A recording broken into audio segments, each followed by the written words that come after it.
सतनाम श्री वाहिगुरु साहिब जी। एक ओंकार सतनाम। करता पुरख निरभउ निर्वैर, अकाल मूरत अजूनी सैभं गुर प्रसाद जप। आद सच जुगाद सच, है भी सच नानक होसी भी सच। चक्कर चिहन अर बरन जात अर पात नहन जेह, रूप रंग अर रेख पेख को कह ना सकत केह। अचल मूरत अनभव प्रकाश अमितोज कहिजै, कोट इंद्र इंद्राण साहे साहान गणिजै। त्रिभुवन महीप सुर नर असुर, नेत नेत बांतरण कहत। तै सर्वनाम कथ कवन, कर्म नाम वर्णत सुमत। कहाँ बुद्ध प्रभ तुष हमारी, बरन सकै महिमा जो तिहारी। हम ना सख्त कर सिफत तुम्हारी, आप लिहो तुम कथा सुधारी। मुँह के उच्चरै शास्त्र खट, पिंग गिरन चढ़ जाय। अंध लखै बदरो सुनै, जो काल कृपा कराय। हर जी माता हर जी पिता, हर जी ओ प्रतिपालक। हर जी मेरी सार करे, हम हर के बालक। सहजे सहज खलाएंदा, नहीं करदा आलक। औगण को ना चतारदा, गल सेती लायक। मोह मंगा सोई देवंदा, हर पिता सुखदायक। ज्ञान रास नाम धन सौंप्यो, निस सौदे लायक।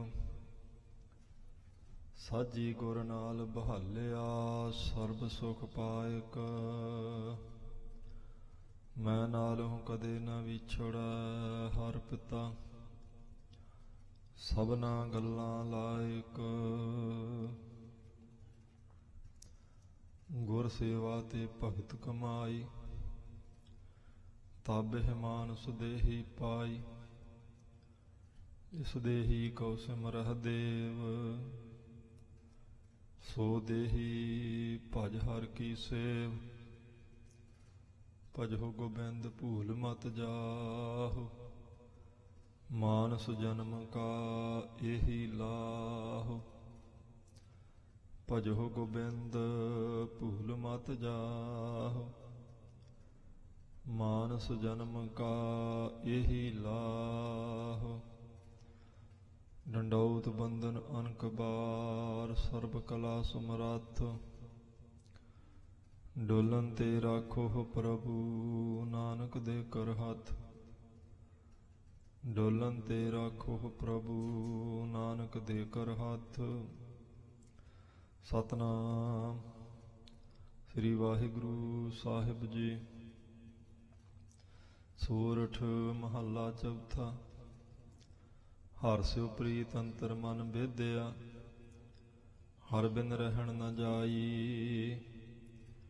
जो मछली बिन नीर बिन सै, त्यो नामै बिन मर जाई। हर स्यो प्रीत अंतर मन बेदया, हर बिन रहन न जाई। जो मछली बिन नीर बिन सै, त्यो नामै बिन मर जाई। मेरे प्रभ कृपा जल देव हो हर नाई। हऊ अंतर नाम मंगा दिन राती, नामे ही शांत पाई रहाओ। ਜਿਉ ਚਾਦਰਕ ਜਲ ਬਿਨ ਬਿਲ ਲਾਵੈ, ਬਿਨ ਜਲ ਪਿਆਸ ਨ ਜਾਈ। ਗੁਰਮੁਖ ਜਲ ਪਾਵੈ ਸੁਖ ਸਹਜੇ, ਹਰਿਆ ਭਾਏ ਸੁਭਾਈ। ਮਨਮੁਖ ਭੂਲੇ ਤਹ ਦਿਸ ਡੋਲਹਿ, ਬਿਨ ਨਾਵੈ ਦੁਖ ਪਾਈ। ਜਨਮ ਮਰੈ ਫਿਰ ਜੋਨੀ ਆਵੈ, ਦਰਗਹਿ ਮਿਲੈ ਸਜਾਈ। ਕਿਰਪਾ ਕਰਹਿ ਤਾ ਹਰਿ ਗੁਣ ਗਾਵਹਿ, ਹਰਿ ਰਸ ਅੰਤਰ ਪਾਈ। ਨਾਨਕ ਦੀਨ ਦਇਆਲ ਭਏ ਹੈ, ਤ੍ਰਿਸ਼ਨਾ ਸ਼ਬਦ ਬੁਝਾਈ। ਕਿਰਪਾ ਕਰਹਿ ਤਾ ਹਰਿ ਗੁਣ ਗਾਵਹਿ, ਹਰਿ ਰਸ ਅੰਤਰ ਪਾਈ। ਨਾਨਕ ਦੀਨ ਦਇਆਲ ਭਏ ਹੈ, ਤ੍ਰਿਸ਼ਨਾ ਸ਼ਬਦ ਬੁਝਾਈ। ਵਾਹਿਗੁਰੂ ਜੀ ਕਾ ਖਾਲਸਾ, ਵਾਹਿਗੁਰੂ ਜੀ ਕੀ ਫਤਿਹ। ਸਤਿਗੁਰੂ ਜੀ ਦੀ ਸਾਜੀ ਨਵਾਜੀ, ਪਰਮ ਸਨਮਾਨਯੋਗ ਗੁਰੂ ਖਾਲਸਾ ਸਾਧ ਸੰਗਤ ਜੀ। ਦੀਨ ਦੁਨੀਆ ਦੇ ਵਾਲੀ, ਚਬਰ ਛਤਰ ਤਖਤ ਦੇ ਮਾਲਕ, ਮਿਹਰਾਂ ਦੇ ਸਾਈਂ, ਕਰਣਾ ਨਿਧਾਨ ਅੰਤਰਜਾਮੀ ਸਤਿਗੁਰੂ ਹਜ਼ੂਰ ਮਹਾਰਾਜ ਸ੍ਰੀ ਗੁਰੂ ਗ੍ਰੰਥ ਸਾਹਿਬ ਸੱਚੇ ਪਾਤਸ਼ਾਹ ਜੀ ਦੀ ਅਪਾਰ ਕਿਰਪਾਲਤਾ ਹੋਈ, ਜਿਨ੍ਹਾਂ ਦੇ ਪਾਵਨ ਪਵਿੱਤਰ ਦਰਬਾਰ ਵਿੱਚ ਅੰਮ੍ਰਿਤ ਵੇਲੇ ਤੋਂ ਗੁਰੂ ਕੀ ਬਾਣੀ ਦੇ ਪਾਠ, ਜਾਪ, ਸਿਮਰਨ ਹੋ ਰਹੇ ਹਨ। ਪੰਜ ਬਾਣੀਆਂ ਦੇ ਨਿਤਨੇਮ, ਸ੍ਰੀ ਸੁਖਮਨੀ ਸਾਹਿਬ ਜੀ ਦੇ ਪਾਠ, ਵਾਹਿਗੁਰੂ ਮੰਤਰ ਦੇ ਜਾਪ, ਆਸਾ ਜੀ ਦੀ ਵਾਰ ਦੇ ਕੀਰਤਨ ਹੋਏ। ਉਪਰੰਤ ਲੜੀਵਾਰ ਗੁਰਬਾਣੀ ਦੀ ਕਥਾ ਧੰਨ ਗੁਰੂ ਰਾਮਦਾਸ ਮਹਾਰਾਜ ਸੱਚੇ ਪਾਤਸ਼ਾਹ ਜੀ ਦੇ ਪਾਵਨ ਪਵਿੱਤਰ ਸ਼ਬਦ ਸੋਠ ਰਾਗ ਵਿੱਚੋਂ ਜਿਵੇਂ ਮਹਾਰਾਜ ਸੱਚੇ ਪਾਤਸ਼ਾਹ ਜੀ ਕਿਰਪਾ ਕਰ ਰਹੇ ਹਨ, ਸਰਦਾ ਭਾਵਨਾ ਨਾਲ ਆਪਾਂ ਸਰਵਣ ਕਰਕੇ ਲਾਹਾ ਪ੍ਰਾਪਤ ਕਰਨਾ ਹੈ। ਧੰਨ ਸ੍ਰੀ ਗੁਰੂ ਰਾਮਦਾਸ ਮਹਾਰਾਜ ਸੱਚੇ ਪਾਤਸ਼ਾਹ ਜੀ ਦੀ ਵਡਿਆਈ ਵਿੱਚ ਬਾਬੇ ਸੱਤੇ ਬਲਵੰਡੇ ਨੇ ਬਚਨ ਕੀਤੇ ਨੇ। ਧੰਨ ਧੰਨ ਰਾਮਦਾਸ ਗੁਰਜਨ ਸਿਰਿਆ ਤਿਨੇ ਸਵਾਰਿਆ, ਪੂਰੀ ਹੋਈ ਕਰਾਮਾਤ ਆਪ ਸਿਰਜਣਹਾਰੈ ਧਾਰਿਆ। ਸਿੱਖੀ ਅਤੇ ਸੰਗਤੀ ਪਾਰ ਬ੍ਰਹਮ ਕਰ ਨਮਸਕਾਰਿਆ।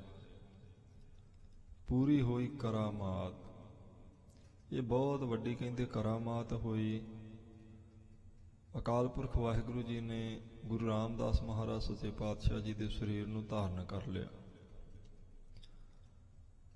ਸਤਿਗੁਰੂ ਸ੍ਰੀ ਗੁਰੂ ਰਾਮਦਾਸ ਮਹਾਰਾਜ ਸੱਚੇ ਪਾਤਸ਼ਾਹ ਜੀ 7 ਸਾਲ ਦੀ ਉਮਰ ਵਿੱਚ ਗੁਰੂ ਅਮਰਦਾਸ ਮਹਾਰਾਜ ਜੀ ਦੇ ਹਜ਼ੂਰ ਗੋਇੰਦਵਾਲ ਪਹੁੰਚ ਗਏ ਸਨ। ਕਿਉਂਕਿ 7 ਸਾਲਾਂ ਦੇ ਹੀ ਸਨ ਜਦੋਂ ਉਹਨਾਂ ਦੇ ਮਾਤਾ ਪਿਤਾ ਜੀ ਪਰਲੋਕ ਗਮਨ ਕਰ ਗਏ।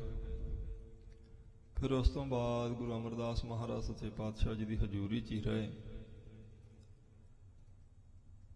ਉੱਥੇ ਗੁਰੂ ਅਮਰਦਾਸ ਮਹਾਰਾਜ ਜੀ ਨੇ ਉਹਨਾਂ ਉੱਪਰ ਕਿਰਪਾ ਕੀਤੀ। ਤਿੰਨਾਂ ਲੋਕਾਂ ਦੀ ਵਡਿਆਈ ਦਾ ਛਤਰ ਗੁਰੂ ਰਾਮਦਾਸ ਮਹਾਰਾਜ ਜੀ ਦੇ ਪਾਵਨ ਪੁੱਤਰ ਸੀਸ ਉੱਪਰ ਝੁਲਦਾ ਕੀਤਾ। ਧੰਨ ਗੁਰੂ ਰਾਮਦਾਸ ਮਹਾਰਾਜ ਸੱਚੇ ਪਾਤਸ਼ਾਹ ਜੀ ਨੇ ਗੁਰਤਾ ਗੱਦੀ ਦੇ ਸਿੰਘਾਸਨ ਤੇ ਸੁਭਾਇਮਾਨ ਹੋ ਕੇ ਇਹ ਗੁਰਬਾਣੀ ਉਚਾਰਨ ਕੀਤੀ, ਜਿਸ ਦੀ ਆਪਾਂ ਕਥਾ ਵਿਚਾਰ ਕਰਦੇ ਪਏ ਹਾਂ। 30 ਰਾਗਾਂ ਵਿੱਚ ਗੁਰੂ ਰਾਮਦਾਸ ਮਹਾਰਾਜ ਸੱਚੇ ਪਾਤਸ਼ਾਹ ਜੀ ਨੇ ਸ਼ਬਦ ਉਚਾਰਨ ਕੀਤੇ ਹਨ। ਗੁਰੂ ਨਾਨਕ ਦੇਵ ਮਹਾਰਾਜ ਸੱਚੇ ਪਾਤਸ਼ਾਹ ਜੀ ਦੀ ਬਾਣੀ 19 ਰਾਗਾਂ ਵਿੱਚ ਹੈ। 11 ਰਾਗ ਗੁਰੂ ਨਾਨਕ ਦੇਵ ਮਹਾਰਾਜ ਜੀ ਨਾਲੋਂ ਗੁਰੂ ਰਾਮਦਾਸ ਸੱਚੇ ਪਾਤਸ਼ਾਹ ਜੀ ਨੇ ਜ਼ਿਆਦਾ ਗਾਏ ਨੇ। ਉਹ ਗੁਰੂ ਰਾਮਦਾਸ ਮਹਾਰਾਜ ਜੀ ਨੇ 11 ਰਾਗ ਕਿਤੋਂ ਸਿੱਖੇ ਨਹੀਂ, ਕਿਸੇ ਵਿਦਿਆਲੇ 'ਚ ਨਹੀਂ ਗਏ। ਗੁਰੂ ਅਮਰਦਾਸ ਮਹਾਰਾਜ ਜੀ ਦੇ ਦਰ ਤੇ ਟੋਕਰੀ ਢਾਉਂਦੇ ਰਹੇ, ਬੌਲੀ ਦੀ ਸੇਵਾ ਕੀਤੀ, ਮਹਾਰਾਜ ਨੂੰ ਪ੍ਰਸੰਨ ਕੀਤਾ। ਗੁਰੂ ਸਾਹਿਬ ਜੀ ਨੇ ਅਸੀਸ ਬਖਸ਼ੀ। ਇਹ ਸਾਰੀ ਵਿੱਦਿਆ ਮਹਾਰਾਜ ਜੀ ਦੇ ਅੰਦਰੋਂ ਪ੍ਰਗਟ ਹੋਈ। ਪੂਰੀ ਹੋਈ ਕਰਾਮਾਤ ਆਪ ਸਿਰਜਣਹਾਰੈ ਧਾਰਿਆ। ਜੇ ਗੁਰੂ ਰਾਮਦਾਸ ਮਹਾਰਾਜ ਜੀ ਦੀ ਵਡਿਆਈ 'ਚ ਬਚਨ ਕਹੇ ਨੇ ਉਹਨਾਂ ਗੁਰਮੁਖਾਂ ਨੇ, ਤੇ ਪ੍ਰਤਾਖੀ ਹੈ ਵੀ ਗੁਰੂ ਰਾਮਦਾਸ ਮਹਾਰਾਜ ਸੱਚੇ ਪਾਤਸ਼ਾਹ ਜੀ ਅਕਾਲ ਪੁਰਖ ਵਾਹਿਗੁਰੂ ਨੇ ਜਦੋਂ ਪ੍ਰਗਟ ਹੋ ਕੇ ਉਹਨਾਂ ਦੇ ਅੰਦਰ ਇਹ ਵਡਿਆਈ ਬਖਸ਼ਿਸ਼ ਕੀਤੀ, ਇਹ ਬਹੁਤ ਵੱਡੀ ਕਰਾਮਾਤ ਵਰਤੀ।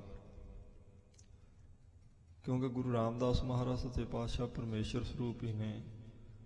ਜਿੱਥੇ ਪਰਮੇਸ਼ਰ ਆਪ ਪ੍ਰਗਟ ਹੋਵੇ, ਸਾਧ ਸੰਗਤ ਜੀ, ਸਭ ਤਰ੍ਹਾਂ ਦੀ ਵਿਦਿਆ ਉੱਥੇ ਹੱਥ ਬੰਨ੍ਹ ਕੇ ਖੜੀ ਹੁੰਦੀ। ਕਿਉਂਕਿ ਸਭ ਤਰ੍ਹਾਂ ਦੀ ਵਿਦਿਆ ਦਾ ਦਾਤਾ ਅਕਾਲ ਪੁਰਖ ਵਾਹਿਗੁਰੂ ਆਪ ਹੈ। ਗੁਰੂ ਗੋਬਿੰਦ ਸਿੰਘ ਮਹਾਰਾਜ ਜੀ ਦੇ ਵਚਨ ਨੇ, ਸੁਣਿਆ ਗੁੰਗ ਜੋ ਜਾਹੇ ਸੁਰਸਨਾ ਪਾਵਈ, ਸੁਣਿਆ ਮੂੜ ਚਿਤ ਲਾਏ ਚਤੁਰਤਾ ਆਵਈ। ਮੂਰਖ ਬੰਦਾ ਵੀ ਗੁਰੂ ਕੀ ਬਾਣੀ ਚਿੱਤ ਲਾ ਕੇ ਸੁਣਨੀ ਸ਼ੁਰੂ ਕਰ ਦੇਵੇ ਤੇ ਵਿਦਵਾਨ ਬਣ ਜਾਏਗਾ, ਵਿਦਿਆ ਫੋਰਾਵੇਗੀ, ਚਾਤਰ ਹੋ ਜਾਏਗਾ। ਇਹ ਮਹਾਰਾਜ ਸੱਚੇ ਪਾਤਸ਼ਾਹ ਜੀ ਦੇ ਪਾਵਨ ਪਿੱਤਰ ਬਚਨ ਨੇ। ਪ੍ਰਤੱਖ ਰੂਪ ਵਿੱਚ ਵੀ ਸੱਚੇ ਪਾਤਸ਼ਾਹ ਜੀ ਨੇ ਜਿਨ੍ਹਾਂ ਦੇ ਸਿਰ ਤੇ ਹੱਥ ਰੱਖਿਆ, ਮਹਾਰਾਜ ਜੀ ਨੇ ਉਹਨਾਂ ਦੇ ਅੰਦਰ ਗਿਆਨ ਦਾ ਭੰਡਾਰਾ ਪ੍ਰਗਟ ਕਰ ਦਿੱਤਾ। 8ਵੇਂ ਪਾਤਸ਼ਾਹ ਜੀ ਨੇ ਸੱਜੂ ਝੂਰ ਦੇ ਸਿਰ ਤੇ ਹੱਥ ਰੱਖਿਆ, ਗੀਤਾ ਦੇ ਅਰਥ ਕਰਵਾਏ ਉਸ ਬੰਦੇ ਕੋਲੋਂ ਜਿਹੜਾ ਬੋਲ ਵੀ ਨਹੀਂ ਸੀ ਸਕਦਾ। ਗੁਰੂ ਗੋਬਿੰਦ ਸਿੰਘ ਮਹਾਰਾਜ ਜੀ ਨੇ ਭਾਈ ਧੰਨੇ ਕਾਹੀ ਦੇ ਸਿਰ ਤੇ ਹੱਥ ਰੱਖਿਆ, ਉਹਦੇ ਕੋਲੋਂ ਕਵਿਤਾ ਖਵਾ ਦਿੱਤੀ ਜਿਸ ਦੇ ਅਰਥ ਚੰਦਨ ਵੀ ਨਾ ਕਰ ਸਕਿਆ। ਚੰਦਨ ਦੀ ਕਵਿਤਾ ਦੇ ਅਰਥ ਭਾਈ ਧੰਨੇ ਕੋਲੋਂ ਕਲਗੀਧਰ ਪਾਤਸ਼ਾਹ ਜੀ ਨੇ ਕਰਵਾ ਦਿੱਤੇ, ਜਿਹੜਾ ਕਦੇ ਕਵੀ ਦਰਬਾਰ 'ਚ ਆ ਕੇ ਬੈਠਾ ਹੀ ਨਹੀਂ ਸੀ। ਸੋ ਗੁਰੂ ਸਾਹਿਬ ਜੀ ਦੀ ਸਾਧ ਸੰਗਤ ਜੀ ਮਿਹਰ ਵਿੱਚ, ਨਜ਼ਰ ਵਿੱਚ ਇਹ ਮਿਹਰਬਾਨਗੀ ਹੁੰਦੀ ਹੈ। ਜਦੋਂ ਉਹ ਕਿਰਪਾ ਕਰਦੇ ਫਿਰ ਸਾਰੇ ਤਰ੍ਹਾਂ ਦੀ ਵਿਦਿਆ ਸਫੁਰਨ ਹੋ ਆਉਂਦੀ। ਇਹ ਰਾਗ ਵਿਦਿਆ ਗੁਰੂ ਰਾਮਦਾਸ ਮਹਾਰਾਜ ਸੱਚੇ ਪਾਤਸ਼ਾਹ ਜੀ ਦੇ ਅੰਦਰੋਂ ਪ੍ਰਗਟ ਹੋਈ। ਗੁਰੂ ਸਾਹਿਬ ਜੀ ਨੂੰ ਰਾਗ ਸਿੱਖਣ ਦਾ ਸਮਾਂ ਨਹੀਂ ਕਿਤੋਂ ਮਿਲਿਆ, ਪਰ ਫਿਰ ਵੀ ਮਹਾਰਾਜ ਸੱਚੇ ਪਾਤਸ਼ਾਹ ਜੀ ਨੇ 30 ਰਾਗਾਂ ਵਿੱਚ ਬਾਣੀ ਉਚਾਰਨ ਕੀਤੀ ਹੈ। ਗੁਰੂ ਰਾਮਦਾਸ ਮਹਾਰਾਜ ਸੱਚੇ ਪਾਤਸ਼ਾਹ ਜੀ ਨੇ ਉਹਨਾਂ ਵਿੱਚੋਂ ਇੱਕ ਰਾਗ ਸੋਠ ਰਾਗ ਜੋ ਚੱਲਦਾ ਪਿਆ, ਜਿਸ ਵਿੱਚ ਸਤਿਗੁਰੂ ਗੁਰੂ ਰਾਮਦਾਸ ਮਹਾਰਾਜ ਜੀ ਦੇ ਪਾਵਨ ਪਿੱਤਰ ਸ਼ਬਦ ਆਪਾਂ ਰੋਜ਼ ਵਿਚਾਰਦੇ ਪਏ ਹਾਂ। ਜਿਵੇਂ ਮਹਾਰਾਜ ਸੱਚੇ ਪਾਤਸ਼ਾਹ ਸੋਢੀ ਸੁਲਤਾਨ ਕਿਰਪਾ ਕਰਦੇ ਹਨ, ਆਓ ਭਾਵਨਾ ਨਾਲ ਗੁਰੂ ਰਾਮਦਾਸ ਸੱਚੇ ਪਾਤਸ਼ਾਹ ਜੀ ਦਾ ਪਾਵਨ ਪਿੱਤਰ ਉਪਦੇਸ਼ ਵਿਚਾਰੀਏ, ਲਾਹਾ ਪ੍ਰਾਪਤ ਕਰੀਏ। ਸੋਠ ਮਹੱਲਾ ਚੌਥਾ। ਹਰਿ ਸਿਉ ਪ੍ਰੀਤ ਅੰਤਰ ਮਨ ਵਿਦਿਆ, ਹਰਿ ਬਿਨ ਰਹਿਣ ਨਾ ਜਾਈ। ਆਪਣੇ ਅੰਦਰ ਦੀ ਅਵਸਥਾ ਗੁਰੂ ਰਾਮਦਾਸ ਮਹਾਰਾਜ ਜੀ ਕਥਨ ਕਰਦੇ ਹਨ। ਕਹਿੰਦੇ ਹੁਣ ਤੇ ਅਕਾਲ ਪੁਰਖ ਵਾਹਿਗੁਰੂ ਦੀ ਪ੍ਰੀਤੀ ਦੇ ਨਾਲ ਸਾਡਾ ਅੰਦਰ ਵਿੰਨਿਆ ਗਿਆ ਹੈ। ਹੁਣ ਅਸੀਂ ਪ੍ਰਮਾਤਮਾ ਦੀ ਪ੍ਰੀਤ ਤੋਂ ਬਿਨਾਂ ਰਹਿ ਨਹੀਂ ਸਕਦੇ, ਕਿਉਂਕਿ ਹੁਣ ਅੰਦਰ ਜਿਹੜਾ ਉਹ ਪ੍ਰੀਤ ਦਰਸ਼ਨਾਂ ਤੇ ਮਿਲਾਪ ਦਾ ਸਮੁੰਦਰ ਠਾਠਾ ਮਾਰਦਾ, ਉਹ ਹੁਣ ਐਸੀ ਅਵਸਥਾ ਹੈ ਜਿਹੜੀ ਸਾਨੂੰ ਪ੍ਰਮਾਤਮਾ ਦੀ ਯਾਦ ਤੋਂ ਬਿਨਾਂ ਇੱਕ ਪਲ ਕੱਟਣਾ ਵੀ ਔਖਾ ਹੋ ਜਾਂਦਾ। ਹਰਿ ਸਿਉ ਪ੍ਰੀਤ ਅੰਤਰ ਮਨ ਵਿਦਿਆ, ਵਿਦਿਆ ਦਾ ਅਰਥ ਹੁੰਦਾ ਵਿੰਨਿਆ ਗਿਆ। ਜਿਵੇਂ ਤੀਰ ਲੱਗੇ ਨਾ, ਕਿਸੇ ਦੇ ਬਚਨ ਦਾ ਤੀਰ ਕਈਆਂ ਦੇ ਹਿਰਦੇ ਨੂੰ ਵਿੰਨ ਕੇ ਰੱਖ ਦਿੰਦਾ। ਕਹਿੰਦੇ ਮਹਾਰਾਜ ਜੀ ਦੇ ਪ੍ਰੇਮ ਦੇ ਤੀਰ ਨੇ ਸਾਡੇ ਅੰਦਰ ਨੂੰ ਵਿੰਨ ਦਿੱਤਾ। ਹਰਿ ਬਿਨ ਰਹਿਣ ਨਾ ਜਾਈ, ਤੇ ਹੁਣ ਅਸੀਂ ਰਹਿ ਨਹੀਂ ਸਕਦੇ ਅਕਾਲ ਪੁਰਖ ਵਾਹਿਗੁਰੂ ਤੋਂ ਬਿਨਾਂ। ਹੁਣ ਉਹਦੀ ਯਾਦ ਤੋਂ ਬਿਨਾਂ ਅਸੀਂ ਰਹਿ ਨਹੀਂ ਸਕਦੇ। ਉਵੇਂ ਸਰੀਰ ਕਰਕੇ ਵੀ ਗੁਰੂ ਰਾਮਦਾਸ ਮਹਾਰਾਜ ਜੀ ਉਨੀ ਦੇਰ ਜਿੰਨੀ ਦੇਰ ਗੁਰੂ ਅਮਰਦਾਸ ਸੱਚੇ ਪਾਤਸ਼ਾਹ ਜੀ ਦਾ ਸਰੀਰ ਰਿਹਾ, ਉਹਨਾਂ ਦੇ ਦਰਸ਼ਨਾਂ ਤੋਂ ਬਿਨਾਂ ਸਾਧ ਸੰਗਤ ਜੀ ਉਹ ਰਹਿੰਦੇ ਨਹੀਂ ਸੀ। ਮਹਾਰਾਜ ਦਾ ਹੁਕਮ ਮੰਨ ਕੇ ਇੱਕ ਵਾਰੀ ਲਾਹੌਰ ਗਏ ਸੀ ਗੁਰੂ ਅਮਰਦਾਸ ਸਾਹਿਬ ਜੀ ਦਾ। ਉਹ ਵੀ ਕਿਸੇ ਵਿਸ਼ੇਸ਼ ਕਾਰਜ ਕਰਕੇ ਮਹਾਰਾਜ ਜੀ ਨੇ ਭੇਜਿਆ। ਇੰਨੇ ਸਰੀਰ ਕਰਕੇ ਜਦੋਂ ਗੁਰੂ ਅਮਰਦਾਸ ਮਹਾਰਾਜ ਜੀ ਹਾਜ਼ਰ ਨੇ, ਉਦੋਂ ਵੀ ਇੰਨੇ ਉਹਨਾਂ ਦੇ ਸਰੀਰ ਵਿੱਚ ਉਹ ਭੇਦ ਸਨ, ਇੰਨੇ ਪ੍ਰੇਮੀ। ਭਾਈ ਸੰਤੋਖ ਸਿੰਘ ਜੀ ਨੇ ਲਿਖਿਆ ਕਿ ਗੁਰੂ ਰਾਮਦਾਸ ਮਹਾਰਾਜ ਜੀ ਨੇ ਲਾਹੌਰ ਤੋਂ ਅੰਬ ਲੈ ਲਏ। ਗਰਮੀ ਦੀ ਰੁੱਤ ਸੀ। ਮਨ ਕੀਤਾ ਵੀ ਗੁਰੂ ਅਮਰਦਾਸ ਮਹਾਰਾਜ ਜੀ ਦੀ ਸੇਵਾ 'ਚ ਲੈ ਕੇ ਜਾਵਾਂਗੇ, ਗੁਰੂ ਸਾਹਿਬ ਜੀ ਛਕਣਗੇ, ਪ੍ਰਸੰਨ ਹੋਣਗੇ। ਪਰ ਲਾਹੌਰ ਤੋਂ ਗੋਇੰਦਵਾਲ ਪਹੁੰਚਣਾ ਬੜਾ ਸਮਾਂ ਲੱਗਣਾ ਸੀ, ਤੁਰ ਕੇ ਆਉਣਾ। ਉਹ ਅੰਬ ਪਹੁੰਚ ਨਹੀਂ ਸਕੇ ਗੋਇੰਦਵਾਲ ਤੱਕ। ਪਤਾ ਲੱਗਾ ਵੀ ਇਹ ਤੇ ਰਸਤੇ 'ਚ ਖਰਾਬ ਹੋ ਜਾਣਗੇ, ਤੇ ਗੁਰੂ ਅਮਰਦਾਸ ਮਹਾਰਾਜ ਜੀ ਦਾ ਧਿਆਨ ਧਾਰ ਕੇ ਗੁਰੂ ਰਾਮਦਾਸ ਸਾਹਿਬ ਜੀ ਨੇ ਉਹ ਛਕ ਲਏ। ਜਦੋਂ ਆਏ ਤੇ ਗੁਰੂ ਅਮਰਦਾਸ ਸਾਹਿਬ ਜੀ ਨੇ ਆਖਿਆ ਸੀ, ਗੁਰਮੁਖਾਂ ਅੰਬ ਤਾਂ ਬਹੁਤੇ ਹੀ ਸਵਾਦ ਸੀ, ਜਿਹੜੇ ਅੰਬ ਤੂੰ ਸਾਨੂੰ ਛਕਾਏ ਉਹ ਬਹੁਤ ਰਸ ਵਾਲੇ ਸਨ, ਰਸਦਾਇਕ ਸਨ। ਤੇ ਭਾਈ ਬੱਲੂ ਜੀ ਨੇ ਆਖਿਆ ਮਹਾਰਾਜ ਅੰਬ ਤਾਂ ਛਕੇ ਹੀ ਨਹੀਂ ਆਪ ਜੀ ਨੇ ਕਿੰਨੇ ਦਿਨਾਂ ਦੇ। ਆਖਿਆ ਨਹੀਂ ਭਾਈ ਇਹਨੇ ਪੁਰਖ ਨੇ ਸਾਨੂੰ ਛਕਾਏ। ਕਿਉਂਕਿ ਜਦੋਂ ਮਹਾਰਾਜ ਜੀ ਦੇ ਅੰਦਰੋਂ ਇੱਕਮਿਕ ਹੋ ਜਾਂਦੇ ਆ ਉਦੋਂ ਫਿਰ ਸਰੀਰ ਦੇ ਪਰਦੇ ਦਾ ਕੋਈ ਬਹੁਤਾ ਮਹੱਤਵ ਨਹੀਂ ਰਹਿ ਜਾਂਦਾ। ਮਹਾਰਾਜ ਦੇ ਬਚਨ ਨੇ ਮਿਲੇ ਮਿਲਿਆ ਨਾ ਮਿਲੇ ਮਿਲੇ ਮਿਲਿਆ ਜੇ ਹੋਏ ਅੰਤਰਾਤਮਾ ਜੋ ਮਿਲੇ ਮਿਲਿਆ ਕਹੀਏ ਸੋਏ। ਅੰਦਰੋਂ ਜਿਹੜੇ ਇੱਕਮਿਕ ਹੋ ਗਏ ਉਹਨਾਂ ਨੂੰ ਮਿਲਿਆ ਹੋਇਆ ਹੀ ਆਖਿਆ ਜਾਂਦਾ। ਇਸ ਲਈ ਇੱਕ ਹੀ ਸਰੂਪ ਸਨ। ਭਾਈ ਕੱਟੂ ਨੂੰ ਸ਼ਾਇਦ ਨਹੀਂ ਸੀ ਸਾਧ ਸੰਗਤ ਜੀ ਦਿੱਤਾ ਸ੍ਰੀਨਗਰ ਤੋਂ ਆਉਣ ਵਾਲੇ ਗੁਰਮੁਖ ਨੇ। ਤੇ ਮਹਾਰਾਜ ਛੇਵੇਂ ਪਾਤਸ਼ਾਹ ਜੀ ਨੂੰ ਜਦੋਂ ਜਾ ਕੇ ਹਾਜ਼ਰ ਕੀਤਾ ਮਹਾਰਾਜ ਨੇ ਆਖਿਆ ਸਾਨੂੰ ਚਾਹੀਦਾ ਨਹੀਂ। ਉਹਨੇ ਆਖਿਆ ਮਹਾਰਾਜ ਮੈਂ ਤਾਂ ਬੜੇ ਪ੍ਰੇਮ ਨਾਲ ਰੀਝ ਨਾਲ ਲੈ ਕੇ ਆਇਆ ਛੋਟੀ ਮੱਖੀ ਦਾ ਸ਼ਹਿਦ। ਮਹਾਰਾਜ ਨੇ ਆਖਿਆ ਜਦੋਂ ਅਸੀਂ ਤੇਰੇ ਤੋਂ ਮੰਗਿਆ ਸੀ ਉਦੋਂ ਤੂੰ ਦਿੱਤਾ ਨਹੀਂ, ਹੁਣ ਸਾਡੇ ਕਿਸੇ ਕੰਮ ਨਹੀਂ ਹੈ। ਤੇ ਉਹਨੇ ਆਖਿਆ ਮਹਾਰਾਜ ਮੈਂ ਤਾਂ ਹੁਣ ਹਾਜ਼ਰ ਹੀ ਤੁਹਾਡੇ ਹੁਣ ਹੋਇਆ, ਤੁਸੀਂ ਕਦੋਂ ਮੰਗਿਆ ਸੀ? ਤੁਸੀਂ ਤਾਂ ਮੰਗਿਆ ਹੀ ਨਹੀਂ ਮੇਰੇ ਕੋਲ। ਮਹਾਰਾਜ ਛੇਵੇਂ ਪਾਤਸ਼ਾਹ ਨੇ ਆਖਿਆ ਮੰਗਿਆ ਸੀ ਚੇਤੇ ਕਰ, ਤੈਨੂੰ ਆਖਿਆ ਸੀ ਇੱਕ ਕੜਛੀ ਦੇ ਦੇ ਜ਼ਿਆਦਾ ਨਹੀਂ ਦੇ, ਤੂੰ ਕੜਛੀ ਵੀ ਨਹੀਂ ਦਿੱਤੀ। ਫਿਰ ਤੈਨੂੰ ਆਖਿਆ ਚੱਲ ਇੱਕ ਚਮਚਾ ਹੀ ਦੇ ਦੇ, ਤੂੰ ਚਮਚਾ ਵੀ ਨਹੀਂ ਦਿੱਤਾ। ਤੈਨੂੰ ਆਖਿਆ ਚੱਲ ਐਂ ਕਰ ਬਸ ਇੱਕ ਉਂਗਲ ਲਾ ਕੇ ਮੇਰੀ ਤਲੀ ਤੇ ਲਾ ਦੇ ਕਿਉਂਕਿ ਮੇਰਾ ਮਨ ਕਰ ਪਿਆ ਹੁਣ ਖਾਣ ਵਾਸਤੇ। ਤੂੰ ਨਾ ਲੈ ਦਿੱਤਾ, ਮੇਰਾ ਜੀ ਕੀਤਾ, ਹੁਣ ਮੈਨੂੰ ਦੇ ਦੇ। ਤੂੰ ਆਖਿਆ ਨਹੀਂ ਇਹ ਪਹਿਲਾਂ ਮਹਾਰਾਜ ਦੇ ਹਜ਼ੂਰ ਜਾਵੇਗਾ, ਮੈਂ ਮਹਾਰਾਜ ਵਾਸਤੇ ਲੈ ਕੇ ਤੁਰਿਆ, ਮੈਂ ਰਸਤੇ 'ਚ ਨਹੀਂ ਕਿਸੇ ਨੂੰ ਦੇ ਸਕਦਾ। ਉਹ ਆਖਿਆ ਮਹਾਰਾਜ ਉਹ ਤਾਂ ਫਿਰ ਭਾਈ ਕੱਟੂ ਸੀ। ਹਾਂ ਮੈਂ ਉਹਨੂੰ ਕਿਵੇਂ ਦਿੰਦਾ ਜਦੋਂ ਤੁਹਾਡੇ ਲਈ ਲੈ ਕੇ ਆਇਆ, ਮੈਂ ਉਹਨੂੰ ਨਹੀਂ ਦਿੱਤਾ। ਮਹਾਰਾਜ ਕਹਿੰਦੇ ਉਹਦੇ 'ਚ ਤੇ ਸਾਡੇ 'ਚ ਕੋਈ ਫਰਕ ਨਹੀਂ ਗੁਰਮੁਖਾ, ਉਹ ਤੇ ਅਸੀਂ ਅੰਦਰੋਂ ਇੱਕ ਹੀ ਹੋ ਚੁੱਕੇ ਹਾਂ। ਇਸ ਲਈ ਉਹਦੀ ਰਸਨਾ ਤੇ ਬੈਠੇ ਸਾਂ, ਜੇ ਤੂੰ ਉਹਨੂੰ ਪਸੰਦ ਕਰ ਲੈਨੋ ਸਾਨੂੰ ਪਹੁੰਚ ਹੀ ਜਾਣਾ ਸੀ। ਇਸ ਕਰਕੇ ਹੁਣ ਅਸੀਂ ਨਹੀਂ ਛਕਣਾ, ਹੱਲੇ ਵੀ ਇਹਨੂੰ ਲੈ ਕੇ ਜਾ ਤੇ ਵਾਪਸ ਉਹਨੂੰ ਹੀ ਜਾ ਕੇ ਛਕਾ, ਜੇ ਉਹ ਪ੍ਰਸੰਨ ਹੋ ਗਿਆ ਸਾਨੂੰ ਪਹੁੰਚ ਜਾਏਗਾ। ਜਿੱਥੇ ਆਪਾਂ ਮਹਾਰਾਜ ਦੇ ਬਚਨ ਪੜ੍ਹਦੇ ਨਾ, ਹਰ ਹਰ ਜਨ ਦੁਈ ਏਕ ਹੈ ਬਿਬ ਵਿਚਾਰ ਕਛ ਨਾਹਿ। ਕਹਿੰਦੇ ਦੂਜੀ ਵਿਚਾਰ ਕਰੋ ਹੀ ਨਾ, ਹਰੀ ਤੇ ਹਰੀ ਦੇ ਸੇਵਕ ਇੱਕ ਰੂਪ ਹੀ ਹੁੰਦੇ, ਕੋਈ ਫਰਕ ਨਹੀਂ ਹੁੰਦਾ। ਅਯੁੱਧਿਆ ਤੋਂ ਬਾਬਾ ਸੁੰਦਰ ਜੀ ਛੇਵੇਂ ਪਾਤਸ਼ਾਹ ਜੀ ਨੂੰ ਲੈਣ ਵਾਸਤੇ ਆਏ। ਮਹਾਰਾਜ ਉੱਥੋਂ ਦੀ ਸੰਗਤ ਚੇਤੇ ਕਰਦੀ ਤੁਸੀਂ ਉੱਥੇ ਵੀ ਚਰਨ ਪਾਓ। ਗੁਰੂ ਸਾਹਿਬ ਨੇ ਆਖਿਆ ਸਾਡਾ ਤਾਂ ਸਮਾਂ ਨਹੀਂ ਹੈ ਭਾਈ, ਰਜੇਵੇਂ ਬਹੁਤ ਨੇ, ਤੂੰ ਇਉਂ ਕਰਾ ਬਾਬੇ ਬਿਧੀ ਚੰਦ ਨੂੰ ਲੈ ਜਾ। ਉਹਨੇ ਕਿਹਾ ਮਹਾਰਾਜ ਸੰਗਤ ਤਾਂ ਤੁਹਾਡੇ ਦਰਸ਼ਨ ਕਰਨਾ ਚਾਹੁੰਦੀ। ਬਿਧੀ ਚੰਦ ਸਤਿਕਾਰਯੋਗ ਹੈ ਪਰ ਮਹਾਰਾਜ ਦਰਸ਼ਨ ਤਾਂ ਤੁਹਾਡੇ ਕਰਨੇ ਸੰਗਤ ਨੇ। ਤਾਂ ਮਹਾਰਾਜ ਨੇ ਆਖਿਆ ਮੇਰੇ 'ਚ ਤੇ ਬਿਧੀ ਚੰਦ 'ਚ ਕੋਈ ਫਰਕ ਨਹੀਂ ਹੈਗਾ, ਤੂੰ ਬਚਨ ਮੰਨ, ਜਿਹੜਾ ਬਿਧੀ ਚੰਦ ਦੇ ਦਰਸ਼ਨ ਕਰੇਗਾ ਉਹਨੂੰ ਸਾਡੇ ਦਰਸ਼ਨਾਂ ਦਾ ਫਲ ਮਿਲਣਾ। ਇਹ ਬਚਨ ਮੰਨ ਕੇ ਬਾਬਾ ਸੁੰਦਰ ਲੈ ਗਿਆ ਸੀ।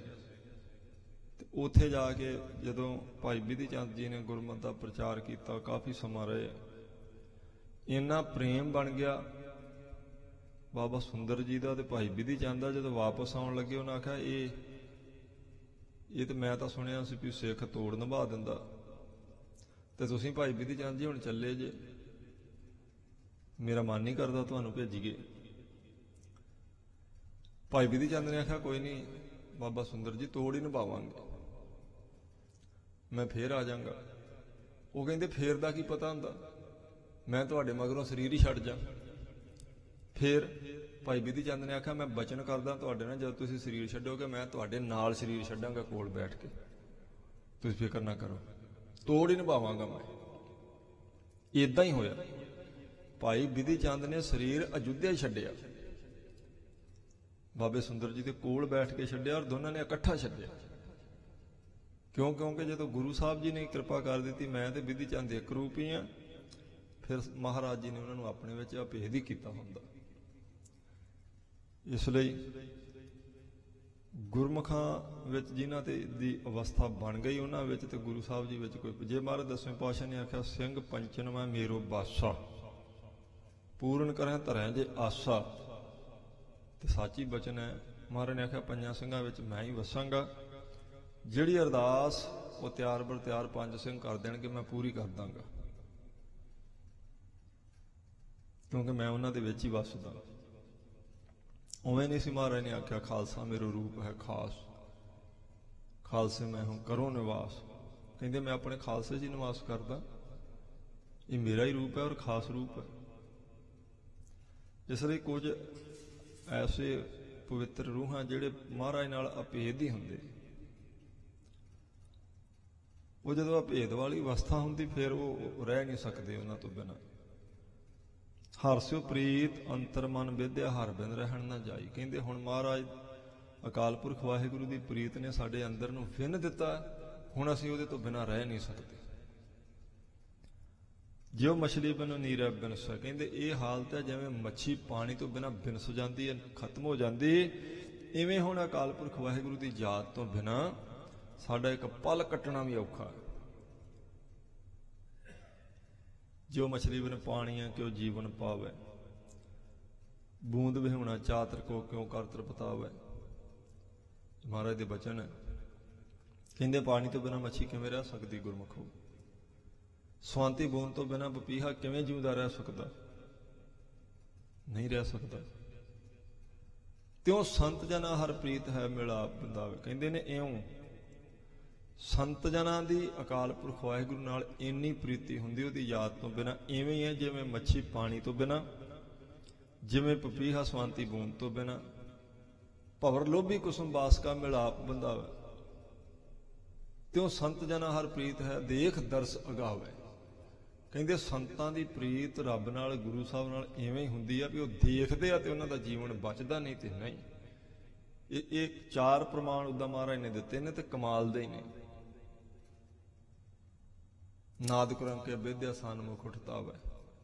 ਮੱਛੀ ਦਾ, ਪਤੰਗੇ ਦਾ, ਭੌਰੇ ਦਾ, ਹਿਰਨ ਦਾ, ਇਹ ਇਹਨਾਂ ਦੀ ਪ੍ਰੀਤੀ ਏਕੰਗੀ ਹੈ, ਪਰ ਫਿਰ ਵੀ ਇੰਨੀ ਕਮਾਲ ਦੀ ਹੈ। ਜਿਉ ਮਛਲੀ ਬਿਨ ਪਾਣੀਆਂ ਕਿਉ ਜੀਵਨ ਪਾਵੈ। ਕਹਿੰਦੇ ਜਿਵੇਂ ਮੱਛੀ ਪਾਣੀ ਤੋਂ ਬਿਨਾਂ ਜਿਉਂਦੀ ਰਹਿ ਨਹੀਂ ਸਕਦੀ। ਏਕੰਗੀ ਇਹਨਾਂ ਦੀ ਤਾਂ ਕਹਿੰਦੇ ਵੀ ਮੱਛੀ ਪਾਣੀ ਨਾਲ ਪ੍ਰੇਮ ਕਰਦੀ ਹੈ, ਪਾਣੀ ਮੱਛੀ ਨਾਲ ਪ੍ਰੇਮ ਨਹੀਂ ਕਰਦਾ, ਪਰ ਤਾਂ ਵੀ ਉਹ ਇੰਨਾ ਕਰਦੀ ਬਚ ਨਹੀਂ ਸਕਦੀ ਬਿਨਾਂ ਪਾਣੀ ਤੋਂ। ਫਿਰ ਕਹਿੰਦੇ ਭਵਰ ਲੋਭੀ ਕੁਸੁਮ ਬਾਸ ਕਾ ਮਿਲਾਪ ਬੰਦਾਵੇ। ਭੌਰਾ ਮਕਰੰਦ ਰਸ ਦਾ ਇੰਨਾ ਲੋਭੀ ਹੁੰਦਾ, ਆਪਣੀ ਜਾਨ ਦੇ ਦਿੰਦਾ, ਪਰ ਕਮਲ ਫੁੱਲ ਦੇ ਧੂੜੇ ਤੋਂ ਉੜਦਾ ਨਹੀਂ। ਨਾਦ ਕੁਰੰਗ ਕੇ ਵਿਦਿਆ ਸਨਮੁਖ ਉਠਤਾਵੈ। ਕਹਿੰਦੇ ਨੇ ਹਿਰਨ ਘੰਡੇ ਹੇੜੇ ਦੇ ਸ਼ਬਦ ਦਾ, ਉਸ ਨਾਦ ਦਾ ਇੰਨਾ ਪ੍ਰੇਮੀ ਹੁੰਦਾ, ਆਪਣੀ ਜ਼ਿੰਦਗੀ ਗਵਾ ਦਿੰਦਾ,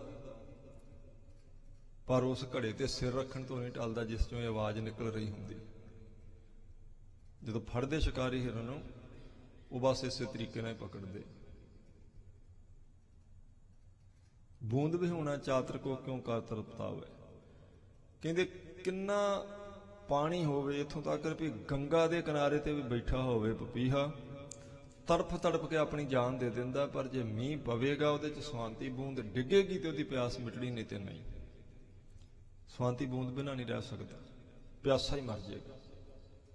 ਤੇ ਉਵੇਂ ਕਹਿੰਦੇ ਨੇ ਗੁਰਮੁਖ ਵਿਦਵਾਨ ਭਈ ਇੱਕ ਵਿਸ਼ੇਸ਼ ਸਮੇਂ ਤੇ ਇੱਕ ਵਿਸ਼ੇਸ਼ ਨਛੱਤਰ ਵਿੱਚ ਜਿਹੜੀਆਂ ਕਣੀਆਂ ਡਿੱਗਦੀਆਂ ਉਹਨੂੰ ਸਵਾਂਤੀ ਬੂੰਦ ਕਹਿੰਦੇ।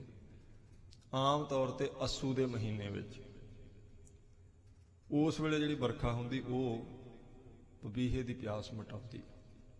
ਉਹਦੇ ਤੋਂ ਬਿਨਾਂ ਕਹਿੰਦੇ ਨੇ ਜਾਨ ਦੇ ਦੇਗਾ, ਰਹਿ ਨਹੀਂ ਸਕਦਾ ਉਹਦੇ ਤੋਂ ਬਿਨਾਂ, ਭਾਵੇਂ ਕਿੰਨਾ ਪਾਣੀ ਕੋਲ ਹੋਵੇ, ਉਹਦੇ ਕਿਸੇ ਕੰਮ ਦਾ ਨਹੀਂ।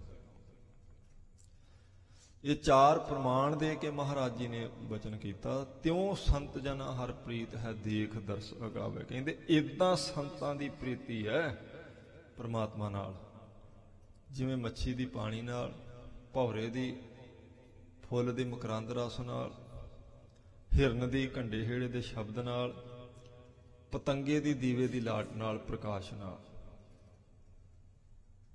ਇਵੇਂ ਸੰਤਾਂ ਦੀ ਪ੍ਰੀਤੀ ਜਿਹੜੀ ਹੈ ਪ੍ਰਮਾਤਮਾ ਨਾਲ ਹੈ। ਪਰ ਇਹ ਤਾਂ ਮੈਂ ਬੇਨਤੀ ਕੀਤੀ, ਉਹ ਸਿਰਫ ਇੱਕ ਅੰਗੀ ਸੀ, ਉਹਨਾਂ ਦੀ ਸਿਰਫ ਚਾਰਾਂ ਜੀਵਾਂ ਦੀ ਇੱਕ ਅੰਗੀ ਪ੍ਰੀਤੀ ਹੈ। ਪਰ ਜੇ ਸੰਤ ਪ੍ਰਮਾਤਮਾ ਨਾਲ ਪ੍ਰੇਮ ਕਰਦੇ ਤੇ ਪ੍ਰਮਾਤਮਾ ਕਈ ਗੁਣਾ ਵੱਧ ਆਪਣੇ ਨਾਲ ਪ੍ਰੇਮ ਕਰਨ ਵਾਲਿਆਂ ਨਾਲ ਪ੍ਰੇਮ ਕਰਦਾ। ਇਹ ਦੋ ਅੰਗੀ ਪ੍ਰੀਤੀ, ਦਵੱਲੀ, ਦੋਵਾਂ ਪਾਸਿਆਂ ਤੋਂ। ਜੇ ਕੋਈ ਗੁਰਮੁਖ ਮਹਾਰਾਜ ਨਾਲ ਪ੍ਰੇਮ ਕਰੇ ਤੇ ਮਹਾਰਾਜ ਉਹਦੇ ਨਾਲ ਬਹੁਤ ਪ੍ਰੇਮ ਕਰਦੇ। ਆਪਣੀ ਤਵਾਰੀਖ ਤੋਂ ਆਪਾਂ ਨੂੰ ਬਹੁਤ ਪ੍ਰਮਾਣ ਮਿਲ ਜਾਣਗੇ। ਭਾਈ ਜੋਗੇ ਨੇ ਸਿਰਫ ਇੱਕ ਗੱਲ ਹੀ ਆਖੀ ਸੀ ਦਸਵੇਂ ਪਾਤਸ਼ਾਹ ਜੀ ਨੇ, ਮਹਾਰਾਜ ਨੇ ਪੁੱਛਿਆ ਵੀ ਕੀ ਨਾਂ ਤੇਰਾ ਜਵਾਨਾ? ਕਹਿੰਦਾ ਜੀ ਜੋਗਾ। ਤੇ ਮਹਾਰਾਜ ਨੇ ਆਖਿਆ ਕਿਹਦੇ ਜੋਗਾ? ਹੁਣ ਚੰਗਾ ਸੰਸਕਾਰ ਸੀ ਸੁਤੇ ਸਿੱਧੋ, ਕਹਿੰਦਾ ਜੀ ਤੁਹਾਡੇ ਜੋਗਾ। ਤੇ ਮਹਾਰਾਜ ਹੱਸ ਪਏ, ਕਹਿੰਦੇ ਚੰਗਾ ਫਿਰ ਜੋਗਿਆ, ਤੂੰ ਮੇਰੇ ਜੋਗਾ ਤੇ ਮੈਂ ਤੇਰੇ ਜੋਗਾ। ਉਹਨਾਂ ਪਿਆਰਾ ਰੱਬ, ਉਹਨਾਂ ਹਾਂ ਜੋਗਾ ਹੀ। ਕਹਿੰਦੇ ਜਿਹੜੇ ਰੱਬ ਨੂੰ ਪਿਆਰ ਕਰਦੇ, ਰੱਬ ਉਹਨਾਂ ਨੂੰ ਪਿਆਰ ਕਰਦਾ।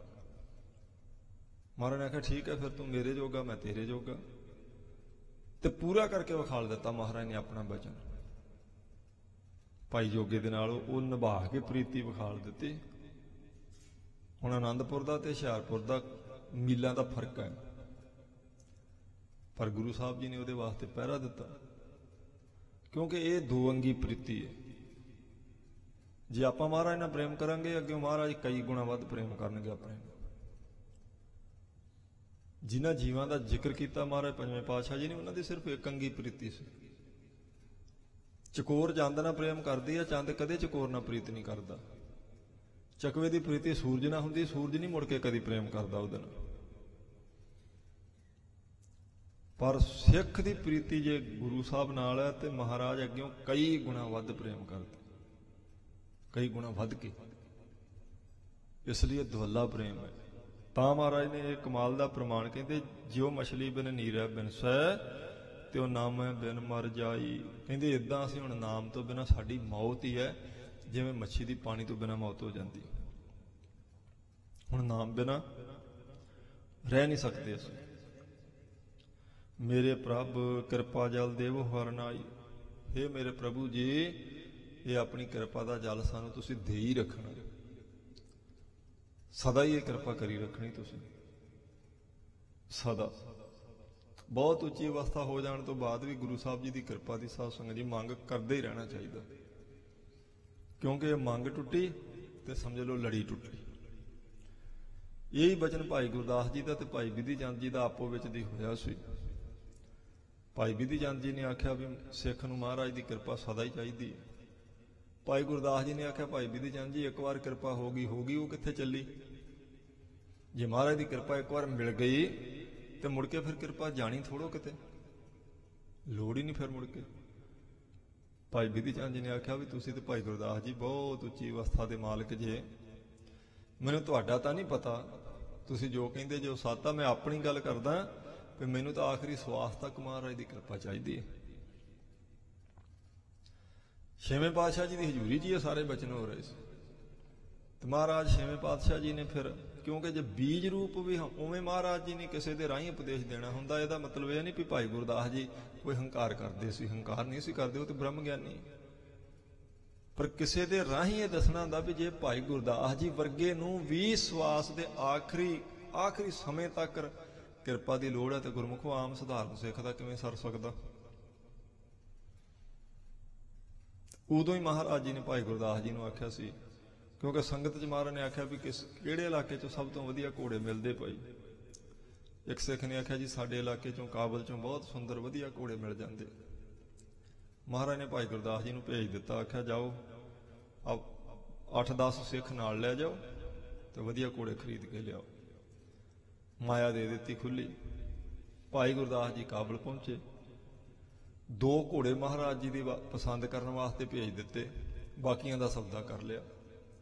ਸੌਦਾਗਰ ਨੂੰ ਆਖ ਦਿੱਤਾ ਵੀ ਜੇ ਮਹਾਰਾਜ ਨੇ ਪਸੰਦ ਕਰ ਲਏ ਤੇ ਤੇਰੇ ਸਾਰੇ ਹੀ ਖਰੀਦ ਲਾਂਗੇ, ਪਰ ਪਹਿਲਾਂ 2 ਘੋੜੇ ਮਹਾਰਾਜ ਵੱਲ ਭੇਜਣੇ ਅੰਮ੍ਰਿਤਸਰ, ਜੇ ਮਹਾਰਾਜ ਨੂੰ ਪਸੰਦ ਆ ਗਏ ਤਾਂ ਜਿਹੜੇ ਭੇਜੇ ਉਹ ਮਹਾਰਾਜ ਨੇ ਪਸੰਦ ਕਰ ਲਏ। ਮਹਾਰਾਜ ਨੇ ਆਖਿਆ ਠੀਕ ਆ, ਇਸ ਨਸਲ ਦੇ ਜਿੰਨੇ ਮਿਲਦੇ ਲੈ ਲਓ। ਉਹ 2 ਘੋੜੇ ਮਹਾਰਾਜ ਨੇ ਉੱਥੇ ਰੱਖ ਲਏ। ਤਾਂ ਜਦੋਂ ਸਿੱਖਾਂ ਨੇ ਜਾ ਕੇ ਦੱਸਿਆ ਵੀ ਮਹਾਰਾਜ ਨੂੰ ਪਸੰਦ ਆ ਗਏ ਘੋੜੇ ਭਾਈ ਗੁਰਦਾਸ ਜੀ, ਲੈ ਲਓ ਤੁਸੀਂ ਸਾਰੇ, ਤੇ ਆਪਾਂ ਚੱਲ ਗਏ।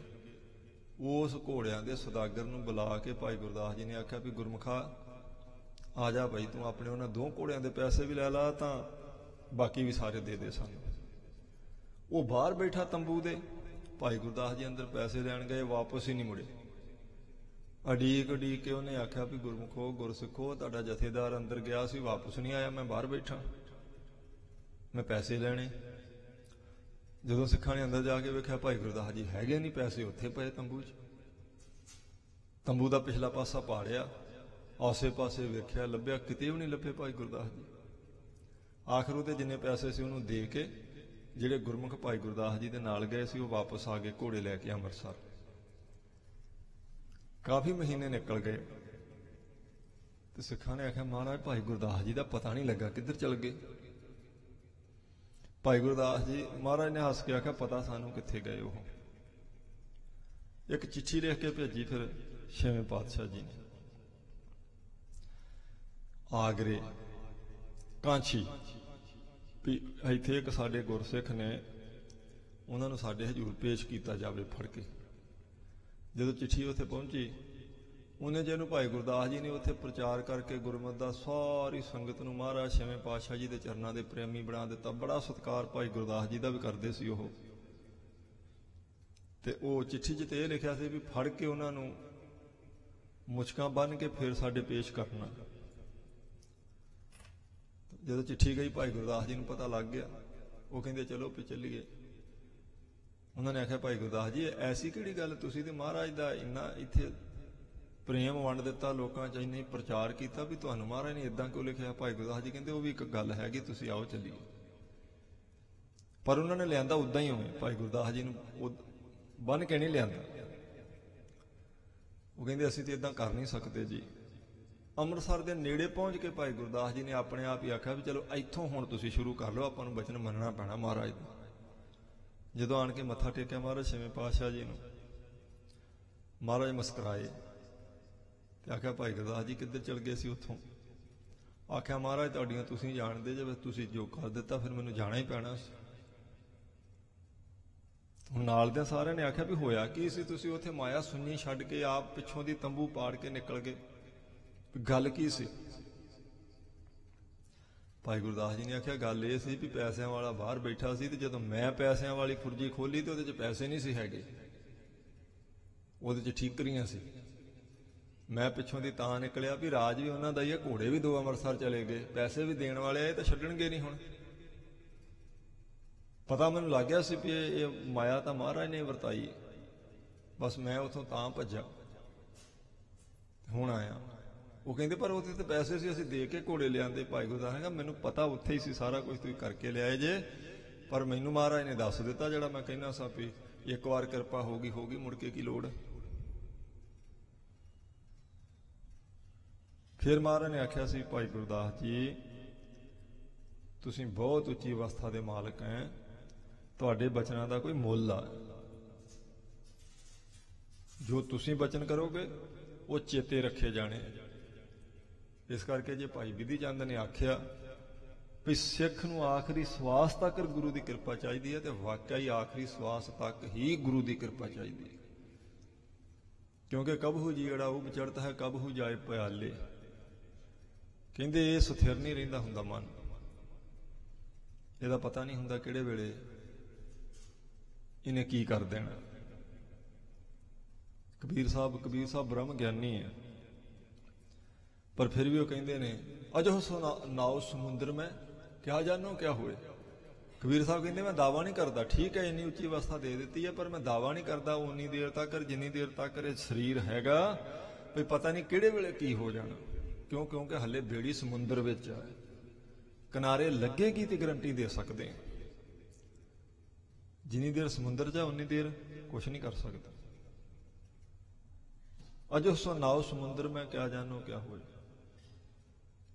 ਕਿਉਂਕਿ ਬਹੁਤ ਜਿਹੜੇ ਗੁਰਮੁਖ ਹੁੰਦੇ ਨਾ ਜੀ, ਉਹਨਾਂ ਨੂੰ ਵੀ ਪਤਾ ਹੁੰਦਾ ਵੀ ਇਹ ਹੰਕਾਰ ਕਦੇ ਵੀ ਨਹੀਂ ਬੰਦਾ ਕਰ ਸਕਦਾ ਇਹ ਦਾਵਾ ਵੀ ਠੀਕ ਹੈ ਹੁਣ ਮੈਨੂੰ ਕੋਈ ਖਤਰਾ ਨਹੀਂ, ਹੁਣ ਮੈਨੂੰ ਕਿਰਪਾ ਦੀ ਲੋੜ ਨਹੀਂ ਹੈਗੀ। ਇੱਦਾਂ ਕਦੇ ਵੀ ਨਹੀਂ ਉਹ ਕਹਿੰਦੇ। ਇੱਕ ਸੁਣਾਇਆ ਨਾ ਬਚਨ ਗੁਰਮੁਖਾਂ ਦਾ ਲਿਖਿਆ ਹੋਇਆ, ਉਹ ਕਹਿੰਦੇ ਇੱਕ ਬਜ਼ੁਰਗ ਫਕੀਰ ਨੂੰ ਇੱਕ ਵੇਸਵਾ ਮਖੌਲ ਕਰਦੀ ਸੀ। ਉਹਨੇ ਕੁੱਤਾ ਰੱਖਿਆ ਸੀ ਚਿੱਟੇ ਰੰਗ ਦਾ, ਤੇ ਉਹਨੂੰ ਸਾਧੂ ਨੂੰ ਉਹਨੇ ਆਖਣਾ ਵੀ ਬਾਬਾ ਵੀ ਮੇਰੇ ਕੁੱਤੇ ਦੀ ਪੂਛ ਜ਼ਿਆਦੀ ਚਿੱਟੀ ਕਿ ਤੇਰੀ ਦਾੜੀ। ਉਹਨੇ ਆਖਿਆ ਬੀਬਾ ਜਦੋਂ ਸਮਾਂ ਆਇਆ ਫਿਰ ਮੈਂ ਦੱਸਾਂਗਾ। ਦੱਸਿਆ ਨਹੀਂ। ਜਦੋਂ ਉਸ ਗੁਰਮੁਖ ਦਾ ਸੰਸਾਰ ਤੋਂ ਜਾਣ ਦਾ ਸਮਾਂ ਆਇਆ, ਉਹਨੇ ਸਰੀਰ ਛੱਡਣਾ ਸੀ, ਉਦੋਂ ਉਹਨੇ ਆਪਣੇ ਸੇਵਕਾਂ ਨੂੰ ਆਖਿਆ ਜਾਓ ਉਹਨੂੰ ਬੀਬੀ ਨੂੰ ਸੱਦ ਕੇ ਲਿਆਓ। ਜਦੋਂ ਉਹਨੂੰ ਲਿਆਂਦਾ ਤਾਂ ਉਹਨੂੰ ਆਖਿਆ ਵੀ ਲੈ ਤੂੰ ਰੋਜ਼ ਪੁੱਛਦੀ ਸਾਂ कि मेरे कुत्ते की जत ज्यादा चिट्टी है कि तेरी दाढ़ी ज्यादा चिट्टी है। मैं दावे ना कहना भी मेरी दाढ़ी ज्यादा चिट्टी है। वो कहती बाबा मैनू ये तो पहले ही पता सी, पर तू उदों क्यों नहीं आख्या, मैं तो तेन मखौल ही किया। उन्हें कहा उस वेले बीबा इसलिए नहीं आख्या भाई अजे शरीर करके मैं संसार ते रहना सी ते इस मन का कोई पता नहीं हुंदा, पर हुण मैं अज चलिया इस करके तेनू दावे ना कहना भी मैं अपना मुख उजला लैके चलिया। बड़ी माफी उन्हें मंगी। अजो सुनाओ कबीर साहब का कहते अजो सुनाओ समुद्र में क्या जानो क्या होए। इन्नी उच्ची अवस्था के गुरमुख प्यारे भाई कबीर साहब कहते अजे अजे तो समुद्र विच है बेड़िए का की पता की बनना, इसलिए दावा नहीं करते। तो महाराज ने आख्या भाई गुरदास जी सिख नूं आखिरी दिन तक गुरु की कृपा चाहिए, कदे भी यह हौमे नहीं कर सकता सिख कि लो जी हुण नहीं मैं डोलदा, हुण कोई गल नहीं, हुण तां ठीक है। महाराज दा आपां बाणी दा मंगल पढ़दे ना, डंडौत बंदना कबार सर्व कला समराथ, डोलन ते राखो प्रभु नानक देकर हाथ। ये इसे वास्ते ही है कि जदों तक शरीर है महाराज हाथ दे के रखो, तुसीं उदों तक तुसीं कृपा करके रखो। जदों तक ये शरीर है उदों तक ही तुहाडी कृपा चाहिए। जो मछली बिन नीरै बिन सै त्यों नामै बिन मर जाई। कहते जिवें मच्छी पानी तो बिना जिउंदी नहीं रह सकती, नाम तो बिना इवें उच्ची अवस्था वाले गुरमुख रह नहीं सकते। क्यों? क्योंकि उन्हों की प्रीति है तो ये प्रेम ये कंगी नहीं हैगा। महाराज भी साहब संगत जी सिख नाल प्रेम करते, रखिया भी करते, बचाव भी करते। मेरे प्रभ कृपा जल देवो हर नाई। हे मेरे प्रभु जी ये नाम जल कृपा करके मैनू दे ही रखना तुसीं। हूँ अंतर नाम मंगा दिन राती। कहते महाराज मैं दिने रात तुहाडे तो नाम मंगदा, मेरे अंदर नाम की रौं चलती रहे, ये लड़ी टुटे ना। ये ऐसी तुसीं कृपा करो दिने रात एक रस मेरे अंदर नाम जिहड़ा ये चले। हूँ अंतर नाम मंगा दिन राती, नामे ही शांत पाई। कहते क्योंकि सानू शांति नाम करके ही आउंदी है। ये जिहड़ा मन शांत होया ये नाम करके होया। कल भी आपां ये वचन विचारिया सी, कल ताती ठंडा हरना आतस दुनिया खुनक नाम खुदाया। कहंदे खुदा दा नाम ठंडा, खुनक हुंदा ठंडा, आतश हुंदी अग, आतशबाजी जिवें आपां कहने अग दीयां खेडां। कहंदे दुनिया तो निरी अग ही है गुरमुखो, सिर्फ खुदा दा नाम ठंडा। जे अपना अंदर ठंडा रखना ना, मन ठंडा रहे, फिर परमात्मा दा नाम ही जपना पैना। नाम ही मन नूं ठंड दे सकदा है। नहीं तो फिर ईरखा दी अग, क्रोध दी अग, तृष्णा दी अग, कई कुछ अंदर चली जाता हुंदा बंदे दे, हिरदा तो तपिया ही रहिंदा। पर सिर्फ परमेश्वर दा नाम ठंडा हुंदा। गुरु साहब जी के बचन ने ना, हंस हेत लोभ कोप चारे नदियां अग, पवह दजह नानका तरिए करमी लग। कहंदे चार अग दियां ही नदियां चल रही ने। पानी की नदी होवे ना जी तो किसी ना किसी तरह बंदा पार लग सकता, थोड़ी बहुती आस हुंदी है भी मैं पार लग जाऊंगा। कोई गोते गाते खांदा भी शायद किनारे चलिया ही जाए, पर अग की नदी चों किसी पास जा ही नहीं सकता। तो महाराज दे बचन कहंदे आ ते चारे गुरमुखो अग दियां नदियां। हंस हेत लोभ कोप, हंस का मतलब हिंसा, जिहड़ा कठोर हिरदा हुंदा ना, तरस नहीं करना किसी ते, नमाणे नताणे जीवां नूं मारी जाना अन्नेवाह। ये कहंदे ये अग दी नदी है। हेत हित दा अर्थ हुंदा मोह, मोह भी अग दी नदी है, इहनूं पार करना सौखा नहीं हुंदा। लोभ, लोभ भी महाराज कहंदे अग दी नदी है गुरमुखो। ते कोप हुंदा क्रोध। हंस हेत लोभ कोप, क्रोध ਇਹ ਵੀ ਅੱਗ ਦੀ ਨਦੀ। ਪਵਹਿ ਦੱਜਹਿ, ਦੱਜੇ ਹੁੰਦਾ ਸੜਨਾ, ਕਹਿੰਦੇ ਜਿਹੜਾ ਇਹਨਾਂ 'ਚ ਪਵੇਗਾ ਸੜੇਗਾ ਹੀ ਸੜੇਗਾ, ਕਿਉਂਕਿ ਇਹ ਅੱਗ ਦੀਆਂ ਨਦੀਆਂ ਨੇ। ਪਵਹਿ ਦੱਜਹਿ ਨਾਨਕਾ, ਤਰੀਐ ਕਰਮੀ ਲੱਗ। ਕਹਿੰਦੇ ਮਹਾਰਾਜ ਜੀ ਦੀ ਬਖਸ਼ਿਸ਼ ਹੋ ਜੇ ਤਾਂ ਇਹ ਤਰੀਆਂ ਜਾਣਗੀਆਂ, ਨਹੀਂ ਤੇ ਇਹਨਾਂ ਨੂੰ ਤਰਨਾ ਔਖਾ।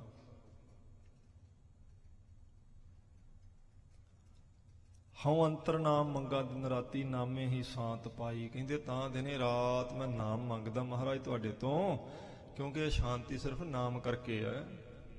ਨਾਮ ਪਰੇ ਹੋਇਆ ਇਹ ਸ਼ਾਂਤੀ ਸ਼ਾਂਤੀ ਨਹੀਂ ਰਹਿਣੀ, ਇਹ ਸਿਰਫ ਨਾਮ ਕਰਕੇ। ਰਹਾਉ ਵਿਸਰਾਮ ਦੇ ਕੇ ਗੁਰੂ ਰਾਮਦਾਸ ਮਹਾਰਾਜ ਕਿਰਪਾ ਕਰ ਰਹੇ ਹਨ।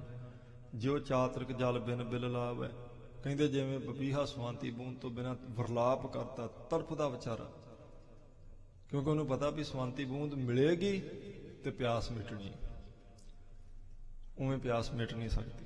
ਜਿਉ ਚਾਤਰਿਕ ਜਲ ਬਿਨ ਬਿਲ ਲਾਵੈ, ਬਿਨ ਜਲ ਪਿਆਸ ਨਾ ਜਾਈ। ਕਹਿੰਦੇ ਸਵਾਂਤੀ ਬੂੰਦ ਤੋਂ ਬਿਨਾਂ ਉਹਦੀ ਪਿਆਸ ਮਿਟਣੀ ਨਹੀਂ, ਇਸ ਕਰਕੇ ਉਸੇ ਨੂੰ ਹੀ ਮੰਗਦਾ ਰਹਿੰਦਾ ਉਹ ਹਰ ਵੇਲੇ। ਉਹਨੂੰ ਪਤਾ ਇਹਦੇ ਬਿਨਾਂ ਮੈਂ ਬਚ ਨਹੀਂ ਸਕਦਾ, ਜੀਵਨ ਨਹੀਂ ਚੱਲਣਾ। ਗੁਰਮੁਖ ਜਲ ਪਾਵੈ ਸੁਖ ਸਹਿਜੇ, ਇਸ ਲਈ ਕਹਿੰਦੇ ਨੇ ਜਿਹੜੇ ਗੁਰਮੁਖ ਨੇ ਨਾ, ਗੁਰਮੁਖੋ ਉਹ ਮਹਾਰਾਜ ਤੋਂ ਨਾਮ ਜਲ ਦੀ ਮੰਗ ਕਰਦੇ ਰਹਿੰਦੇ। ਕਿਉਂ? ਕਿਉਂਕਿ ਪ੍ਰਾਪਤ ਉੱਥੋਂ ਹੋਣਾ। ਗੁਰੂ ਸਾਹਿਬ ਜੀ ਦੇ ਚਰਨਾਂ ਵਿੱਚੋਂ ਸੁਤੇ ਹੀ ਸੁਖੈਣ ਇਹ ਨਾਮ ਜਲ ਪ੍ਰਾਪਤ ਹੋ ਜਾਂਦਾ। ਗੁਰਮੁਖ ਜਲ ਪਾਵੈ ਸੁਖ ਸਹਿਜੇ, ਕਹਿੰਦੇ ਸਹਿਜੇ ਹੀ ਇਹ ਪ੍ਰਾਪਤ ਹੋਵੇਗਾ ਤੇ ਸੁਖ ਇਹਦੇ ਚ ਬਹੁਤ ਹੈ। ਪਰ ਇਸ ਨਾਮ ਜਲ ਦੇ ਦਾਤੇ ਗੁਰੂ ਸਾਹਿਬ ਨੇ। ਸੁਰ ਨਰ ਮਨ ਜਾਣੇ ਅੰਮ੍ਰਿਤ ਖੋਜ ਦੇ, ਸੋ ਅੰਮ੍ਰਿਤ ਗੁਰ ਤੇ ਪਾਇਆ। ਫਿਰ ਮਹਾਰਾਜ ਦੇ ਬਚਨ, ਜਿਸ ਜਲ ਨਿਧ ਕਾਰਨ ਤੁਮ ਜਗ ਆਏ, ਜਿਸ ਨਾਮ ਜਲ ਵਾਸਤੇ ਤੂੰ ਸੰਸਾਰ ਤੇ ਆਇਆ ਉਹ ਤਾਂ ਗੁਰੂ ਕੋਲ ਹੈ। ਗੁਰਮੁਖਾ ਇਹ ਪ੍ਰਾਪਤ ਮਹਾਰਾਜ ਕੋਲੋਂ ਹੋਵੇਗਾ। ਮਨਮੁਖ ਭੂਖੇ ਦਹਿ ਦਿਸ ਡੁੱਲੈ। ਹੁਣ ਮਹਾਰਾਜ ਨੇ ਇੱਥੋਂ ਤੱਕ ਸਾਧ ਸੰਗਤ ਜੀ ਗੁਰਮੁਖ ਦੀ ਅਵਸਥਾ ਦੱਸੀ ਸੀ, ਅੱਗੇ ਮਨਮੁਖ ਦੀ ਬਾਬਤ ਬਚਨ। ਕਹਿੰਦੇ ਮਨਮੁਖ ਭੂਖੇ ਦਹਿ ਦਿਸ ਡੁੱਲੈ। ਮਨਮੁਖ ਇਸ ਜਲ ਤੋਂ ਬਿਨਾਂ ਪਿਆਸਾ ਮਰੇਗਾ ਤੇ ਨਾਮ ਪਦਾਰਥ ਤੋਂ ਬਿਨਾਂ ਭੁੱਖਾ ਮਰੇਗਾ। ਜਿੱਥੇ ਮਰਜੀ ਦਸਾਂ ਦਸਾਵਾਂ 'ਚ ਤੁਰਿਆ ਫਿਰੇ। ਮਨਮੁਖ ਭੂਖੇ ਦਹਿ ਦਿਸ ਡੁੱਲੈ। ਦਹਿ ਦਿਸ ਦਾ ਅਰਥ ਹੈ ਦਸੇ ਦਸਾਵਾਂ, ਉੱਤਰ ਦੱਖਣ ਪੂਰਬ ਪੱਛਮ, ਤੇ ਫਿਰ ਇਹਨਾਂ ਦੇ ਚਾਰ ਜਿਹੜੇ ਕੋਨੇ ਨੇ ਸੈਂਟਰ ਵਾਲੇ, ਜਿਹਨੂੰ ਨੈਰਤ ਕੋਣ ਵੈਬ ਕੋਣ ਕਹਿੰਦੇ, ਫਿਰ ਆਕਾਸ਼ ਤੇ ਪਤਾਲ, ਚਾਰ ਇਹਨਾਂ ਦੇ ਕੋਨੇ, ਚਾਰ ਦਿਸ਼ਾਵਾਂ, ਇੱਕ ਉੱਪਰਲੀ ਦਿਸ਼ਾ ਇੱਕ ਥੱਲੜਲੀ, ਇਹ 10 ਮੰਨੀਆਂ ਜਾਂਦੀਆਂ। ਮਨਮੁਖ ਭੂਲੇ ਦਹਿ ਦਿਸ ਡੋਲੇ, ਬਿਨ ਨਾਵੈ ਦੁੱਖ ਪਾਈ। ਕਹਿੰਦੇ ਨਾਮ ਤੋਂ ਬਿਨਾਂ ਦੁੱਖ ਹੀ ਪਾਉਣਾ ਉਹਨੇ। ਕਿਉਂਕਿ ਮਨਮੁਖ ਦੀ ਹਾਲਤ ਐਸੀ ਹੈ, ਦਸਾਂ ਦਸਾਵਾਂ 'ਚ ਜਿੱਥੇ ਮਰਜੀ ਤੁਰਿਆ ਫਿਰੇ, ਬਿਨਾਂ ਨਾਮ ਤੋਂ ਸ਼ਾਂਤੀ ਹੈ ਨਹੀਂ। ਡਿੱਠਾ ਸਭ ਸੰਸਾਰ ਸੁਖ ਨਾ ਨਾਮ ਬਿਨਾ। ਮਹਾਰਾਜ ਦੇ ਬਚਨ ਕਹਿੰਦੇ ਦੇਖ ਲਿਆ ਅਸੀਂ ਸਾਰਾ ਸੰਸਾਰ ਫਿਰ ਕੇ, ਸਾਰੇ ਸੰਸਾਰ ਤੇ ਨਾਮ ਤੋਂ ਬਿਨਾਂ ਕੋਈ ਠੰਡਾ ਸਾਨੂੰ ਲੱਭਾ ਨਹੀਂ। ਮਹਾਰਾਜ ਨੇ ਆਖਿਆ ਨਾਨਕ ਦੁਖੀਆ ਸਭ ਸੰਸਾਰ। ਪੰਜਵੇਂ ਪਾਤਸ਼ਾਹ ਕਹਿੰਦੇ ਸਗਲ ਸ੍ਰਿਸ਼ਟ ਕੋ ਰਾਜਾ ਦੁਖੀਆ। ਇੱਕ ਕੰਟਰੀ ਦੇ ਰਾਜ ਦੀ ਤੇ ਗੱਲ ਹੀ ਛੱਡੋ, ਮਹਾਰਾਜ ਕਹਿੰਦੇ ਸਾਰੀ ਸ੍ਰਿਸ਼ਟੀ ਦਾ ਕਿਸੇ ਕੋਲੇ ਰਾਜ ਹੋਵੇ, ਉਹਨੂੰ ਪੁੱਛੋਗੇ ਤੂੰ ਸੁਖੀ ਆ, ਕਦੀ ਨਾ ਸੁਖੀ ਦਿਸੇਗਾ, ਉਹ ਸੁਖੀ ਨਹੀਂ ਹੁੰਦਾ।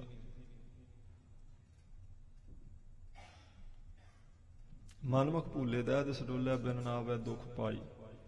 ਜਨਮ ਮਰੇ ਫਿਰ ਜੋਨੀ ਆਵੇ। ਕੀ ਹੋਵੇਗਾ ਜੀ ਉਹਦੇ ਨਾਲ? ਜੰਮੇਗਾ ਮਰੇਗਾ, ਫਿਰ ਜੂਨੀਆਂ 'ਚ ਤੁਰਿਆ ਫਿਰੇਗਾ।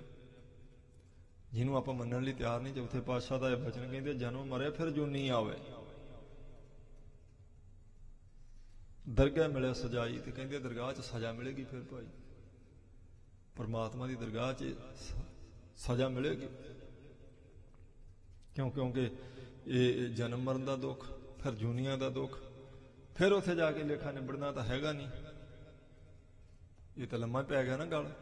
ਜੰਮੇ ਮਰੇ ਮਰੇ ਫਿਰ ਜੰਮੇ, ਬਹੁਤ ਸਜਾਏ ਪਿਆ ਦੇਸ਼ ਲੰਮੇ। ਕਹਿੰਦੇ ਲੰਮੇ ਪੈਂਡੇ ਤੇ ਪੈ ਗਿਆ ਇਹ ਤਾਂ। ਚੌਥੇ ਪਾਤਸ਼ਾਹ ਜੀ ਦਾ ਇਹ ਵੀ ਬਚਨ ਹੈਗਾ ਨਾ, ਆਪਾਂ ਆਸਾ ਦੀ ਵਾਰ 'ਚ ਸੁਣਦੇ ਹਾਂ ਗੁਰਮੁਖਾਂ ਤੋਂ, ਜਿਨੀ ਐਸਾ ਹਰ ਨਾਮ ਨਾ ਚੇਤੇ ਉਸੇ ਕਾਹੇ ਜਗ ਆਏ ਰਾਮ ਰਾਜੇ। ਕੀ ਕਰਨ ਨੂੰ ਆਏ ਦੁਨੀਆ ਤੇ, ਜਿਨ੍ਹਾਂ ਨੇ ਪਰਮੇਸ਼ਰ ਨੂੰ ਚੇਤਾ ਹੀ ਨਹੀਂ ਸੀ ਕਰਨਾ। ਇਹ ਮਾਨਸ ਜਨਮ ਦੁਰਲਭ ਹੈ, ਨਾਮ ਬਿਨਾ ਬਿਰਥਾ ਸਭ ਜਾਏ। ਕਹਿੰਦੇ ਬੜਾ ਦੁਰਲਭ ਜਨਮ ਸੀ ਇਹ ਮਨੁੱਖਾ ਜਨਮ, ਪਰ ਨਾਮ ਤੋਂ ਬਿਨਾ ਵਿਅਰਥ ਗਿਆ, ਕੌਡੀ ਮੁੱਲ ਨਹੀਂ ਪਿਆ। ਰੈਣ ਗਵਾਈ ਸੋਏ ਕੈ ਦਿਵਸ ਗਵਾਇਆ ਖਾਏ, ਹੀਰੇ ਜੈਸਾ ਜਨਮ ਹੈ ਕੌਡੀ ਬਦਲੇ ਜਾਏ। ਕਹਿੰਦੇ ਦਿਨ ਖਾ ਪੀ ਕੇ ਬਤੀਤ ਕਰਤਾ, ਰਾਤ ਸੌਂ ਕੇ ਬਤੀਤ ਕਰ ਦਿੱਤੀ। ਜਨਮ ਬਹੁਤ ਕੀਮਤੀ ਸੀ, ਕੌਡੀ ਮੁੱਲ ਨਹੀਂ ਪਿਆ ਇਹਦਾ, ਕਿਸੇ ਕੰਮ ਵੀ ਨਹੀਂ ਆਇਆ।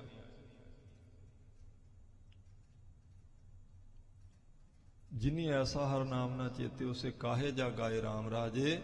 ਇਹੋ ਮਾਨਸ ਜਨਮ ਦੁਰਲਭ ਹੈ, ਨਾਮ ਬਿਨਾ ਬਿਰਥਾ ਸਭ ਜਾਏ। ਹੁਣ ਵੱਤੈ ਹਰ ਨਾਮ ਨਾ ਬੀਜਿਓ, ਅੱਗੇ ਭੁੱਖਾ ਕਿਆ ਖਾਏ, ਮਨ ਮੁੱਖਾਂ ਨੂੰ ਫਿਰ ਜਨਮ ਹੈ। ਬਸ ਉਹ ਉਧਰ ਉਹ ਬਚਨ ਮਹਾਰਾਜ ਦਾ ਚੌਥੇ ਪਾਤਸ਼ਾਹ ਜੀ ਦਾ ਹੀ ਹੈ। ਇੱਥੇ ਵੀ ਚੌਥੇ ਪਾਤਸ਼ਾਹ ਜੀ ਦਾ ਬਚਨ ਹੈ, ਜਨਮ ਮਰੇ ਫਿਰ ਜੋਨੀ ਆਵੇ, ਦਰਗਾਹ ਮਿਲੇ ਸਜਾਈ। ਮਨਮੁਖ ਭੁੱਖੇ ਦਹਿ ਡੋਲੇ, ਬਿਨ ਨਾਵੇ ਦੁੱਖ ਪਾਈ। ਕਹਿੰਦੇ ਲੰਮਾ ਕੰਮ ਚੱਲ ਪੈਂਦਾ। ਬਸ ਫਿਰ ਜਿੱਥੇ ਮਰਜ਼ੀ ਦਸਾਂ ਦਸਾਵਾਂ 'ਚ ਤੁਰਿਆ ਫਿਰੇ, ਜੇ ਨਾਮ ਪੱਲੇ ਨਹੀਂ ਹੈਗਾ, ਕਹਿੰਦੇ ਮਰੇਗਾ ਜੰਮੇਗਾ, ਦਰਗਾਹ 'ਚ ਸਜ਼ਾ ਮਿਲੇਗੀ ਭਾਈ। ਮਨਮੁਖਾਂ ਨੂੰ ਫਿਰ ਜਨਮ ਹੈ, ਨਾਨਕ ਹਰ ਭਾਏ। ਕਹਿੰਦੇ ਇਹੀ ਪਾਉਂਦਾ ਅਕਾਲ ਪੁਰਖ ਵਾਹਿਗੁਰੂ ਦਾ ਨਿਯਮ ਹੀ, ਉਹਦਾ ਸਿਧਾਂਤ ਹੈ, ਕਾਨੂੰਨ ਹੈ, ਉਹਦਾ ਵਿਧਾਨ ਬਣਾਇਆ ਹੋਇਆ ਪ੍ਰਮਾਤਮਾ ਨੇ ਵੀ ਇਹ ਹੀ ਮਨਮੁਖ ਦਾ ਇਹ ਹੀ ਹਿਸਾਬ ਕਿਤਾਬ ਹੋਣਾ ਵੀ ਲੰਮਾ ਗੇੜ ਪਵੇਗਾ।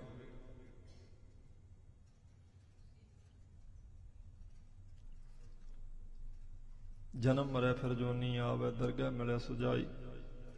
ਫਿਰ ਮਹਾਰਾਜ ਕੀ ਐਸੇ ਬੰਦੇ ਦਾ ਭਲਾ ਨਹੀਂ ਹੋ ਸਕਦਾ? ਮੰਨ ਲਓ ਕਿਸੇ ਨੇ ਭੁੱਲ ਕੇ ਮਨਮੁਖਤਾਈ ਕੀਤੀ ਤੇ ਫਿਰ ਉਹਦੇ ਲਈ ਕੋਈ ਸਾਧਨ ਹੈ ਨਹੀਂ ਬਚਾਅ ਦਾ? ਮਹਾਰਾਜ ਕਹਿੰਦੇ ਨਹੀਂ ਹੈਗਾ ਭਾਈ, ਹੈਗਾ, ਬਚ ਸਕਦਾ। ਕਿਵੇਂ? ਕਿਰਪਾ ਕਰੇ ਤਾਂ ਹਰ ਗੁਣ ਗਾਵੇ। ਕਹਿੰਦੇ ਮਹਾਰਾਜ ਕਿਰਪਾ ਕਰਨ, ਉਹ ਵੀ ਹਰੀ ਦੇ ਗੁਣ ਗਾਉਣ ਲੱਗ ਪਵੇ, ਪਰਮਾਤਮਾ ਦੇ ਗੁਣ ਗਾਉਣ ਲੱਗ ਪਵੇ ਤਾਂ ਬਚ ਜਾਏਗਾ ਭਾਈ। ਕਿਉਂਕਿ ਗੁਰੂ ਸਾਹਿਬ ਜੀ ਨੇ ਤਾਂ ਸਰਬੱਤ ਦਾ ਭਲਾ ਕਰਨਾ ਨਾ, ਉਹਦੇ ਲਈ ਫਿਰ ਮਹਾਰਾਜ ਨੇ ਇਹ ਵੀ ਵਿਧਾਨ ਇੱਕ ਕਾਨੂੰਨ ਰੱਖਿਆ ਵੀ ਜੇ ਉਹ ਜਦੋਂ ਉਹਨੂੰ ਸੋਝੀ ਆ ਗਈ, ਜੇ ਮਹਾਰਾਜ ਦਾ ਪੱਲਾ ਫੜ ਲਵੇਗਾ ਬਚ ਜਾਵੇਗਾ। ਉੱਥੇ ਫਿਰ ਔਗੁਣਾਂ ਦੀ ਗਿਣਤੀ ਨਹੀਂ ਕੀਤੀ ਜਾਂਦੀ, ਗਿਣਤੀ ਨਹੀਂ ਔਗੁਣਾਂ ਦੀ ਫਿਰ ਕਰਦੇ। ਆ ਮਹਾਰਾਜ ਦਾ ਬਚਨ ਪੜਦੇ ਨਾ, ਕੋਰ ਦੁਖਿਅੰਗ ਅਨਕ ਹਤਿਅੰਗ ਜਨਮ ਦਰਿਦਰੰਗ ਮਹਾ ਬਖਿਆਦੰ ਮਿਟੰਤ ਸਗਲ ਸਿਮਰੰਤ ਹਰ ਨਾਮ। ਇੰਨਾ ਵੱਡਾ ਪਾਪੀ ਬੰਦਾ ਹੋਵੇ, ਸਿਮਰਨ ਕਰਨ ਲੱਗ ਪਵੇ, ਕਹਿੰਦੇ ਸਾਰੇ ਪਾਪ ਮਿਟ ਜਾਣਗੇ, ਸਾਰੇ ਪਾਪ ਖਤਮ ਹੋ ਜਾਣਗੇ। ਇਸ ਲਈ ਕਹਿੰਦੇ ਨੇ ਜੇ ਮੰਨ ਲਓ ਉਮਰ ਬਤੀਤ ਹੋ ਰਹੀ ਮਨਮੁਖਤਾਈ ਕਰਦਿਆਂ, ਪਰ ਜਿੱਥੇ ਸੋਝੀ ਆ ਗਈ, ਕਿਰਪਾ ਕਰੇ ਤਾਂ ਹਰ ਗੁਣ ਗਾਵਹਿ, ਹਰ ਰਸ ਅੰਤਰ ਪਾਈ। ਕਹਿੰਦੇ ਮਹਾਰਾਜ ਤੋਂ ਕਿਰਪਾ ਮੰਗੇ, ਗੁਰੂ ਸਾਹਿਬ ਜੀ ਦੀ ਕਿਰਪਾ ਦਾ ਪਾਤਰ ਬਣ ਕੇ ਹਰੀ ਦੇ ਗੁਣ ਗਾਉਣ ਲੱਗ ਪਵੇ, ਓਨਾ ਹੀ ਰਾਸ ਉਹਨੂੰ ਆਵੇਗਾ ਜਿਨ੍ਹਾਂ ਦੂਜਿਆਂ ਨੂੰ ਮਹਾਰਾਜ ਨੇ ਬਖਸ਼ਿਆ ਗੁਰਮੁਖਾਂ ਨੂੰ। ਅੰਤਰ ਹਰ ਰਸ ਪਾਈ, ਕਹਿੰਦੇ ਅੰਦਰ ਫਿਰ ਉਹਦਾ ਵੀ ਠੰਡਾ ਹੀ ਹੋਵੇਗਾ, ਓਨਾ ਹੀ ਭਲਾ ਉਹਦਾ ਹੋਣਾ। ਨਾਨਕ ਦੀਨ ਦਇਆਲ ਭਏ ਹੈ, ਤ੍ਰਿਸ਼ਨਾ ਸ਼ਬਦ ਬੁਝਾਈ। ਕਿਉਂਕਿ ਗੁਰੂ ਸਾਹਿਬ ਜੀ ਦਾ ਸੁਭਾਅ ਦੀਨਾਂ ਤੇ ਦਇਆ ਕਰਨੀ। ਨਾਨਕ ਦੀਨ ਦਇਆਲ ਭਏ, ਜੇ ਕੋਈ ਦੀਨ ਹੋ ਕੇ ਆਵੇ ਨਾ ਜੀ ਤਾਂ ਮਹਾਰਾਜ ਦੀਨ ਦਿਆਲ ਹੈ, ਦੀਨਾ ਬੰਧੂ। ਦੀਨ ਦਾ ਅਰਥ ਉਦਾਂ ਗਰੀਬ ਹੁੰਦਾ, ਨਿਮਰਤਾ ਹੁੰਦੀ। ਅਸਲ ਵਿੱਚ ਦੀਨ ਦੇ ਅਰਥ ਨੇ ਜਿਸ ਦੇ ਮਨ ਵਿੱਚ ਇੱਛਾ ਹੋਵੇ ਜਨਮ ਸਫਲਾ ਕਰਨ ਦੀ ਤੇ ਜਮਾਂ ਦੀ ਮਾਰ ਦਾ ਡਰ ਹੋਵੇ, ਭੈ। ਇੱਛਾ ਭੈ ਸੰਯੁਕਤ ਬੰਦੇ ਨੂੰ ਦੀਨ ਕਹਿੰਦੇ। ਇਹ ਅੱਖਰ ਕੀ ਅਰਥ ਕੀਤੇ ਨੇ ਵਿਦਵਾਨਾਂ ਨੇ, ਨਿਰਣਾ ਕੀਤਾ। ਉਹ ਕਹਿੰਦੇ ਅਸਲ ਵਿੱਚ ਇੱਛਾ ਭੈ ਸੰਯੁਕਤ, ਇੱਛਾ ਤੇ ਭੈ ਦੋ ਚੀਜ਼ਾਂ ਉਹਦੇ ਕੋਲ ਹੋਣ। ਇੱਛਾ ਹੋਵੇ ਵੀ ਹੁਣ ਮੈਂ ਆਪਣਾ ਜਨਮ ਸਫਲਾ ਕਰਨਾ, ਭੈ ਹੋਵੇ ਵੀ ਕਿਤੇ ਜਮਾਂ ਦੇ ਵਸ ਨਾ ਪੈ ਜਾ, ਹੁਣ ਮੈਂ ਬਚਣਾ। ਉਹ ਜਦੋਂ ਮਨ 'ਚ ਪੈਦਾ ਹੋਏ ਫਿਰ ਬੰਦੇ ਦੇ ਅੰਦਰ ਆ ਗਈ ਦੀਨਤਾ। ਤੇ ਚੌਥੇ ਪਾਤਸ਼ਾਹ ਕਹਿੰਦੇ ਫਿਰ ਅਕਾਲ ਪੁਰਖ ਵਾਹਿਗੁਰੂ ਦੀਨ ਦਿਆਲ ਹੈ ਗੁਰਮੁਖੋ। ਨਾਨਕ ਦੀਨ ਦਇਆਲ ਪਏ ਹੈ, ਤ੍ਰਿਸ਼ਨਾ ਸ਼ਬਦ ਬੁਝਾਈ। ਕਹਿੰਦੇ ਜਿਸ ਤ੍ਰਿਸ਼ਨਾ ਦੇ ਕਰਕੇ ਸਾਰੀ ਉਮਰ ਨੇ ਪੁੱਠੇ ਪਾਸੇ ਬਤੀਤ ਕਰ ਦਿੱਤੀ, ਮਨਮੁਖਤਾਈ ਕਰਦਿਆਂ ਬਤੀਤ ਕੀਤੀ, ਜਿਉਂ ਹੀ ਦੀਨਤਾ ਮਨ 'ਚ ਆਈ ਉਸੇ ਵੇਲੇ ਫਿਰ ਕਹਿੰਦੇ ਤ੍ਰਿਸ਼ਨਾ ਸ਼ਬਦ ਬੁਝਾਈ, ਉਹ ਤ੍ਰਿਸ਼ਨਾ ਮਿਟ ਜਾਏਗੀ। ਜਿਸ ਤ੍ਰਿਸ਼ਨਾ ਕਰਕੇ ਅਸਲ 'ਚ ਆਪਣੀ ਮਰਜ਼ੀ ਕੀਤੀ ਸੀ ਉਹ ਤ੍ਰਿਸ਼ਨਾ ਮਿਟ ਜਾਏਗੀ, ਪਰ ਸ਼ਬਦ ਦੇ ਅਭਿਆਸ ਕਰਕੇ। ਕਿਉਂਕਿ ਤ੍ਰਿਸ਼ਨਾ ਦੀ ਅੱਗ ਨੂੰ ਸਿਰਫ ਨਾਮ ਜਲ ਹੀ ਸਾਧ ਸੰਗਤ ਜੀ ਠੰਡਾ ਕਰ ਸਕਦਾ। ਉਵੇਂ ਜਿੰਨੀ ਦੇਰ ਇਹ ਸੰਤੋਖ ਮਹਾਰਾਜ ਬਖਸ਼ਦੇ ਨਹੀਂ, ਨਾਮ ਜਲ ਦਾ ਟਿਕਾ ਨਹੀਂ ਬਣਦਾ, ਉਨੀ ਦੇਰ ਇਹ ਤ੍ਰਿਸ਼ਨਾ ਦਾ ਅੰਦਰੋਂ ਜਾਣਾ ਬਹੁਤ ਕਠਿਨ ਹੁੰਦਾ। ਹਾਂ, ਕਈਆਂ ਦੇ ਮਨ 'ਚ ਬਹੁਤ ਪ੍ਰਬਲ ਰੂਪ 'ਚ ਹੁੰਦੀ, ਕਿਸੇ ਦੇ ਥੋੜੀ ਜਿਹੀ ਸੂਖਮ ਹੁੰਦੀ, ਪਰ ਹੁੰਦੀ ਹੈਗੀ। ਕਈਆਂ ਦੇ ਬਹੁਤ ਹੀ ਜ਼ੋਰਾਵਰ ਹੁੰਦੀ,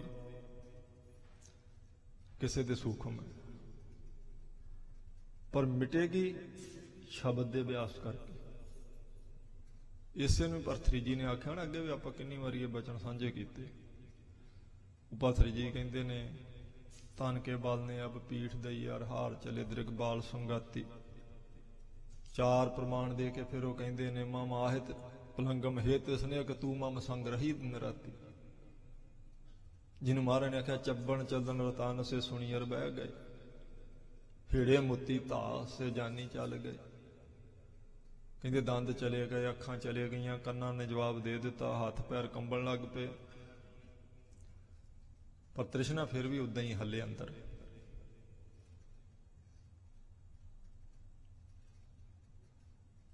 ਜਿਹਨੂੰ ਵਿਦਵਾਨ ਕਹਿੰਦੇ ਨਾ, ਚਾਮ ਪ੍ਰਾਣੋ ਮਨ ਨਯੋ, ਉਹ ਕਹਿੰਦੇ ਸਿਰਫ ਸਰੀਰ ਹੀ ਪੁਰਾਣਾ ਹੁੰਦਾ, ਮਨ ਦੀ ਹਾਲਤ ਉਹ ਰਹਿੰਦੀ ਹੁੰਦੀ ਆਖਰੀ ਸਵਾਸਾਂ ਤੱਕ ਵੀ। ਇਹ ਤ੍ਰਿਸ਼ਨਾ ਉਦਾਂ ਹੀ ਰਹਿਣੀ ਹੈ। ਉਹਨੂੰ ਆਖਿਆ ਭਰਤਰੀ ਜੀ ਨੇ, ਕਿਉਂਕਿ ਉਹਨਾਂ ਨੇ ਵਿਰਾਗ ਸ਼ਤਕ ਲਿਖਿਆ। ਉਹ ਕਹਿੰਦੇ ਨੇ, ਮਮ ਆਹਿ ਪਲੰਗਮ ਹੇ ਤ੍ਰਿਸ਼ਨੇਕ ਤੂੰ ਮਮ ਸੰਗ ਰਹੀ ਦਿਨ ਰਾਤੀ। ਕਹਿੰਦੇ ਸਾਰੇ ਸਰੀਰ ਨੇ ਜਵਾਬ ਦੇ ਦਿੱਤਾ, ਪਰ ਤ੍ਰਿਸ਼ਨਾ ਮੈਂ ਤੇਰੇ ਤੋਂ ਬਲਹਾਰ ਹਾਂ, ਤੂੰ ਤਾਂ ਹੱਲੇ ਵੀ ਉਦਾਂ ਹੀ ਬੈਠੀ ਅੰਦਰ, ਕੋਈ ਫਰਕ ਪਿਆ ਹੀ ਨਹੀਂ। ਨਾਨਕ ਦੀਨ ਦਿਆਲ ਭਏ ਹੈ ਤ੍ਰਿਸ਼ਨਾ ਸ਼ਬਦ ਬੁਝਾਈ। ਕਹਿੰਦੇ ਜੇ ਦੀਨ ਹੋ ਕੇ ਕੋਈ ਆਵੇ ਤੇ ਸੱਚੇ ਪਾਤਸ਼ਾਹ ਜੀ ਦਿਆਲੂ ਹੋ ਜਾਂਦੇ ਆ, ਤ੍ਰਿਸ਼ਨਾ ਮਿਟ ਜਾਂਦੀ ਹੈ। ਬਸ ਇਹ ਤਾਂ ਥੋੜਾ ਜਿਹਾ ਜ਼ੋਰ ਘਟਿਆ ਤੇ ਫਿਰ ਬੰਦੇ ਨੂੰ ਸੋਝੀ ਆਉਂਦੀ ਵੀ ਅਸਲ ਵਿੱਚ ਇੱਕ ਕੰਮ ਮੈਨੂੰ ਹੋਰ ਵੀ ਸੀ, ਪਰਮਾਤਮਾ ਨੂੰ ਚੇਤੇ ਕਰਨ। ਇਹ ਗੁਰੂ ਰਾਮਦਾਸ ਮਹਾਰਾਜ ਜੀ ਨੇ ਸਾਧ ਸੰਗਤ ਦੀ ਕਿਰਪਾ ਕੀਤੀ। ਸ਼ਬਦ ਇੱਥੇ ਸੰਪੂਰਨ ਹੋਇਆ। ਸਤਿਗੁਰੂ ਜੀ ਜਿਵੇਂ ਕਿਰਪਾ ਕਰਨਗੇ, ਕੱਲ ਸਵੇਰ ਨੂੰ ਅਗਲੇ ਸ਼ਬਦ ਦੀ ਆਪਾਂ ਵਿਚਾਰ ਕਰਾਂਗੇ। ਭੁੱਲਾਂ ਚੁੱਕਾਂ ਦੀ ਆਪ ਸਾਰੀਆਂ ਸੰਗਤਾਂ ਨੇ ਖਿਮਾ ਬਖਸ਼ ਦੇਣੀ ਜੀ। ਲੇਖਕ ਅਤੇ ਹਨ ਛੁੱਟੀ ਖਿਨ ਖਿਨ ਭੂਲਣਹਾਰ, ਬਖਸ਼ਣਹਾਰ ਬਖਸ਼ ਲੈ ਨਾਨਕ ਪਾਰਿ ਉਤਾਰ। ਵਾਹਿਗੁਰੂ ਜੀ ਕਾ ਖਾਲਸਾ, ਵਾਹਿਗੁਰੂ ਜੀ ਕੀ ਫਤਿਹ। ਸਤਨਾਮ ਸ੍ਰੀ ਵਾਹਿਗੁਰੂ ਸਾਹਿਬ ਜੀ। ਰਾਮ ਕਲੀ ਮਹੱਲਾ ਤੀਜਾ। ਆਨੰਦ ਇੱਕ ਓੰਕਾਰ ਸਤਿਗੁਰ ਪ੍ਰਸਾਦਿ। ਆਨੰਦ ਭਇਆ ਮੇਰੀ ਮਾਏ, ਸਤਿਗੁਰੂ ਮੈਂ ਪਾਇਆ, ਸਤਿਗੁਰ ਤਾਂ ਪਾਇਆ ਸਹਿਜ ਸੇਤੀ। ਮਨ ਵੱਜੀਆਂ ਵਧਾਈਆਂ, ਰਾਗ ਰਤਨ ਪਰਿਵਾਰ ਭਰੀਆਂ, ਸ਼ਬਦ ਗਾ ਬਣਾਈਆਂ। ਸ਼ਬਦੋ ਤਾਂ ਗਾਓ ਹਰੀ ਕੇਰਾ, ਮਨ ਜਿਨੀ ਵਸਾਇਆ। ਕਹਿ ਨਾਨਕ ਆਨੰਦ ਹੋਆ ਸਤਿਗੁਰੂ ਮੈਂ ਪਾਇਆ। ਏ ਮਨ ਮੇਰਿਆ ਤੂੰ ਸਦਾ ਰਹੋ ਹਰ ਨਾਲੇ, ਹਰ ਨਾਲ ਰਹੋ ਤੂੰ ਮਨ ਮੇਰੇ। ਦੁਖ ਸਭ ਵਿਸਾਰਣਾ, ਅੰਗੀਕਾਰ ਹੋ ਕਰੇ ਤੇਰਾ। ਕਾਰਜ ਸਭ ਸਵਾਰਣਾ, ਸਭਨਾ ਗੱਲਾਂ ਸਮਰਾ ਸੁਆਮੀ। ਸੋ ਕਿਉ ਮਨ ਵਸਾਰੇ, ਕਹਿ ਨਾਨਕ ਮਨ ਮੇਰੇ ਸਦਾ ਰਹੋ ਹਰ ਨਾਲੇ। ਸੱਚੇ ਸਾਹਿਬਾ ਕਿਆ ਨਾਹੀ ਘਰ ਤੇਰਾ, ਘਰ ਤਾਂ ਤੇਰਾ ਸਭ ਕਿਛ ਹੈ। ਜਿਸ ਦੇਹ ਸੁਪਾਵੇ, ਸਦਾ ਸਿਫਤ ਸਲਾਹ ਤੇਰੀ। ਨਾਮ ਮਨ ਵਸਾਵੇ, ਨਾਮ ਜਿਨ ਕੇ ਮਨ ਵਸਿਆ। ਵਾਜੇ ਸ਼ਬਦ ਕਨੇਰੇ, ਕਹਿ ਨਾਨਕ ਸੱਚੇ ਸਾਹਿਬ ਕਿਆ ਨਾਹੀ ਘਰ ਤੇਰਾ। ਸਾਚਾ ਨਾਮ ਮੇਰਾ ਆਧਾਰੋ, ਸਾਚ ਨਾਮ ਆਧਾਰ ਮੇਰਾ। ਜਨ ਭੁੱਖਾ ਸਭ ਗਵਾਈਆਂ, ਕਰ ਸਾਂਤ ਸੁਖ ਮਨ ਆਏ ਵਸਿਆ। ਜਨ ਇੱਛਾ ਸਭ ਭਜਾਈਆਂ, ਸਦਾ ਕੁਰਬਾਨ ਕੀਤਾ ਗੁਰੂ ਬਿਟੋ ਜਿਸ ਦੀਆਂ ਹੈ ਵਡਿਆਈਆਂ। ਕਹਿ ਨਾਨਕ ਸੁਣੋ ਸੰਤੋ ਸਭ ਤਰੋ ਪਿਆਰੋ, ਸਾਚਾ ਨਾਮ ਮੇਰਾ ਆਧਾਰੋ। ਵਾਜੇ ਪੰਜ ਸ਼ਬਦ ਤਿਤ ਘਰ ਸੁਭਾਗਿਆ, ਕਰ ਸੁਭਾਗਿਆ ਸ਼ਬਦ ਵਾਜੇ। ਕਲਾ ਜਿਤ ਕਰ ਧਾਰਿਆ, ਪੰਚ ਦੂਤ ਤੁਧ ਵਸ ਕੀਤੇ। ਕਾਲ ਕੰਟਕ ਮਾਰਿਆ, ਧੁਰ ਕਰਮ ਪਾਇਆ। ਤਦ ਜਨ ਕਉ ਸੇ ਨਾਮ ਹਰਿ ਕੈ ਲਾਗੇ। ਕਹਿ ਨਾਨਕ ਤੈ ਸੁਖ ਹੋਆ ਤਿਤ ਘਰ। ਅਨਹਦ ਵਾਜੇ ਅਨ ਸੁਣੋੜ ਭਾਗੀ, ਹੋ ਸਗਲ ਮਨੋਰਥ ਪੂਰੇ। ਪਾਰ ਬ੍ਰਹਮ ਪ੍ਰਭ ਪਾਇਆ, ਉਤਰੇ ਸਗਲ ਵਸੂਰੇ। ਦੁਖ ਰੋਗ ਸੰਤਾਪ ਉਤਰੇ, ਸੁਣੀ ਸੱਚੀ ਬਾਣੀ। ਸੰਤ ਸਾਜਨ ਭੈ ਸਰਸੇ, ਪੂਰੇ ਗੁਰ ਤੇ ਜਾਣੀ। ਸੁਣਤੇ ਪਨੀਤ ਕਹਤੇ ਪਵਿੱਤ, ਸਤਿਗੁਰ ਰਹਾ ਭਰਪੂਰੇ।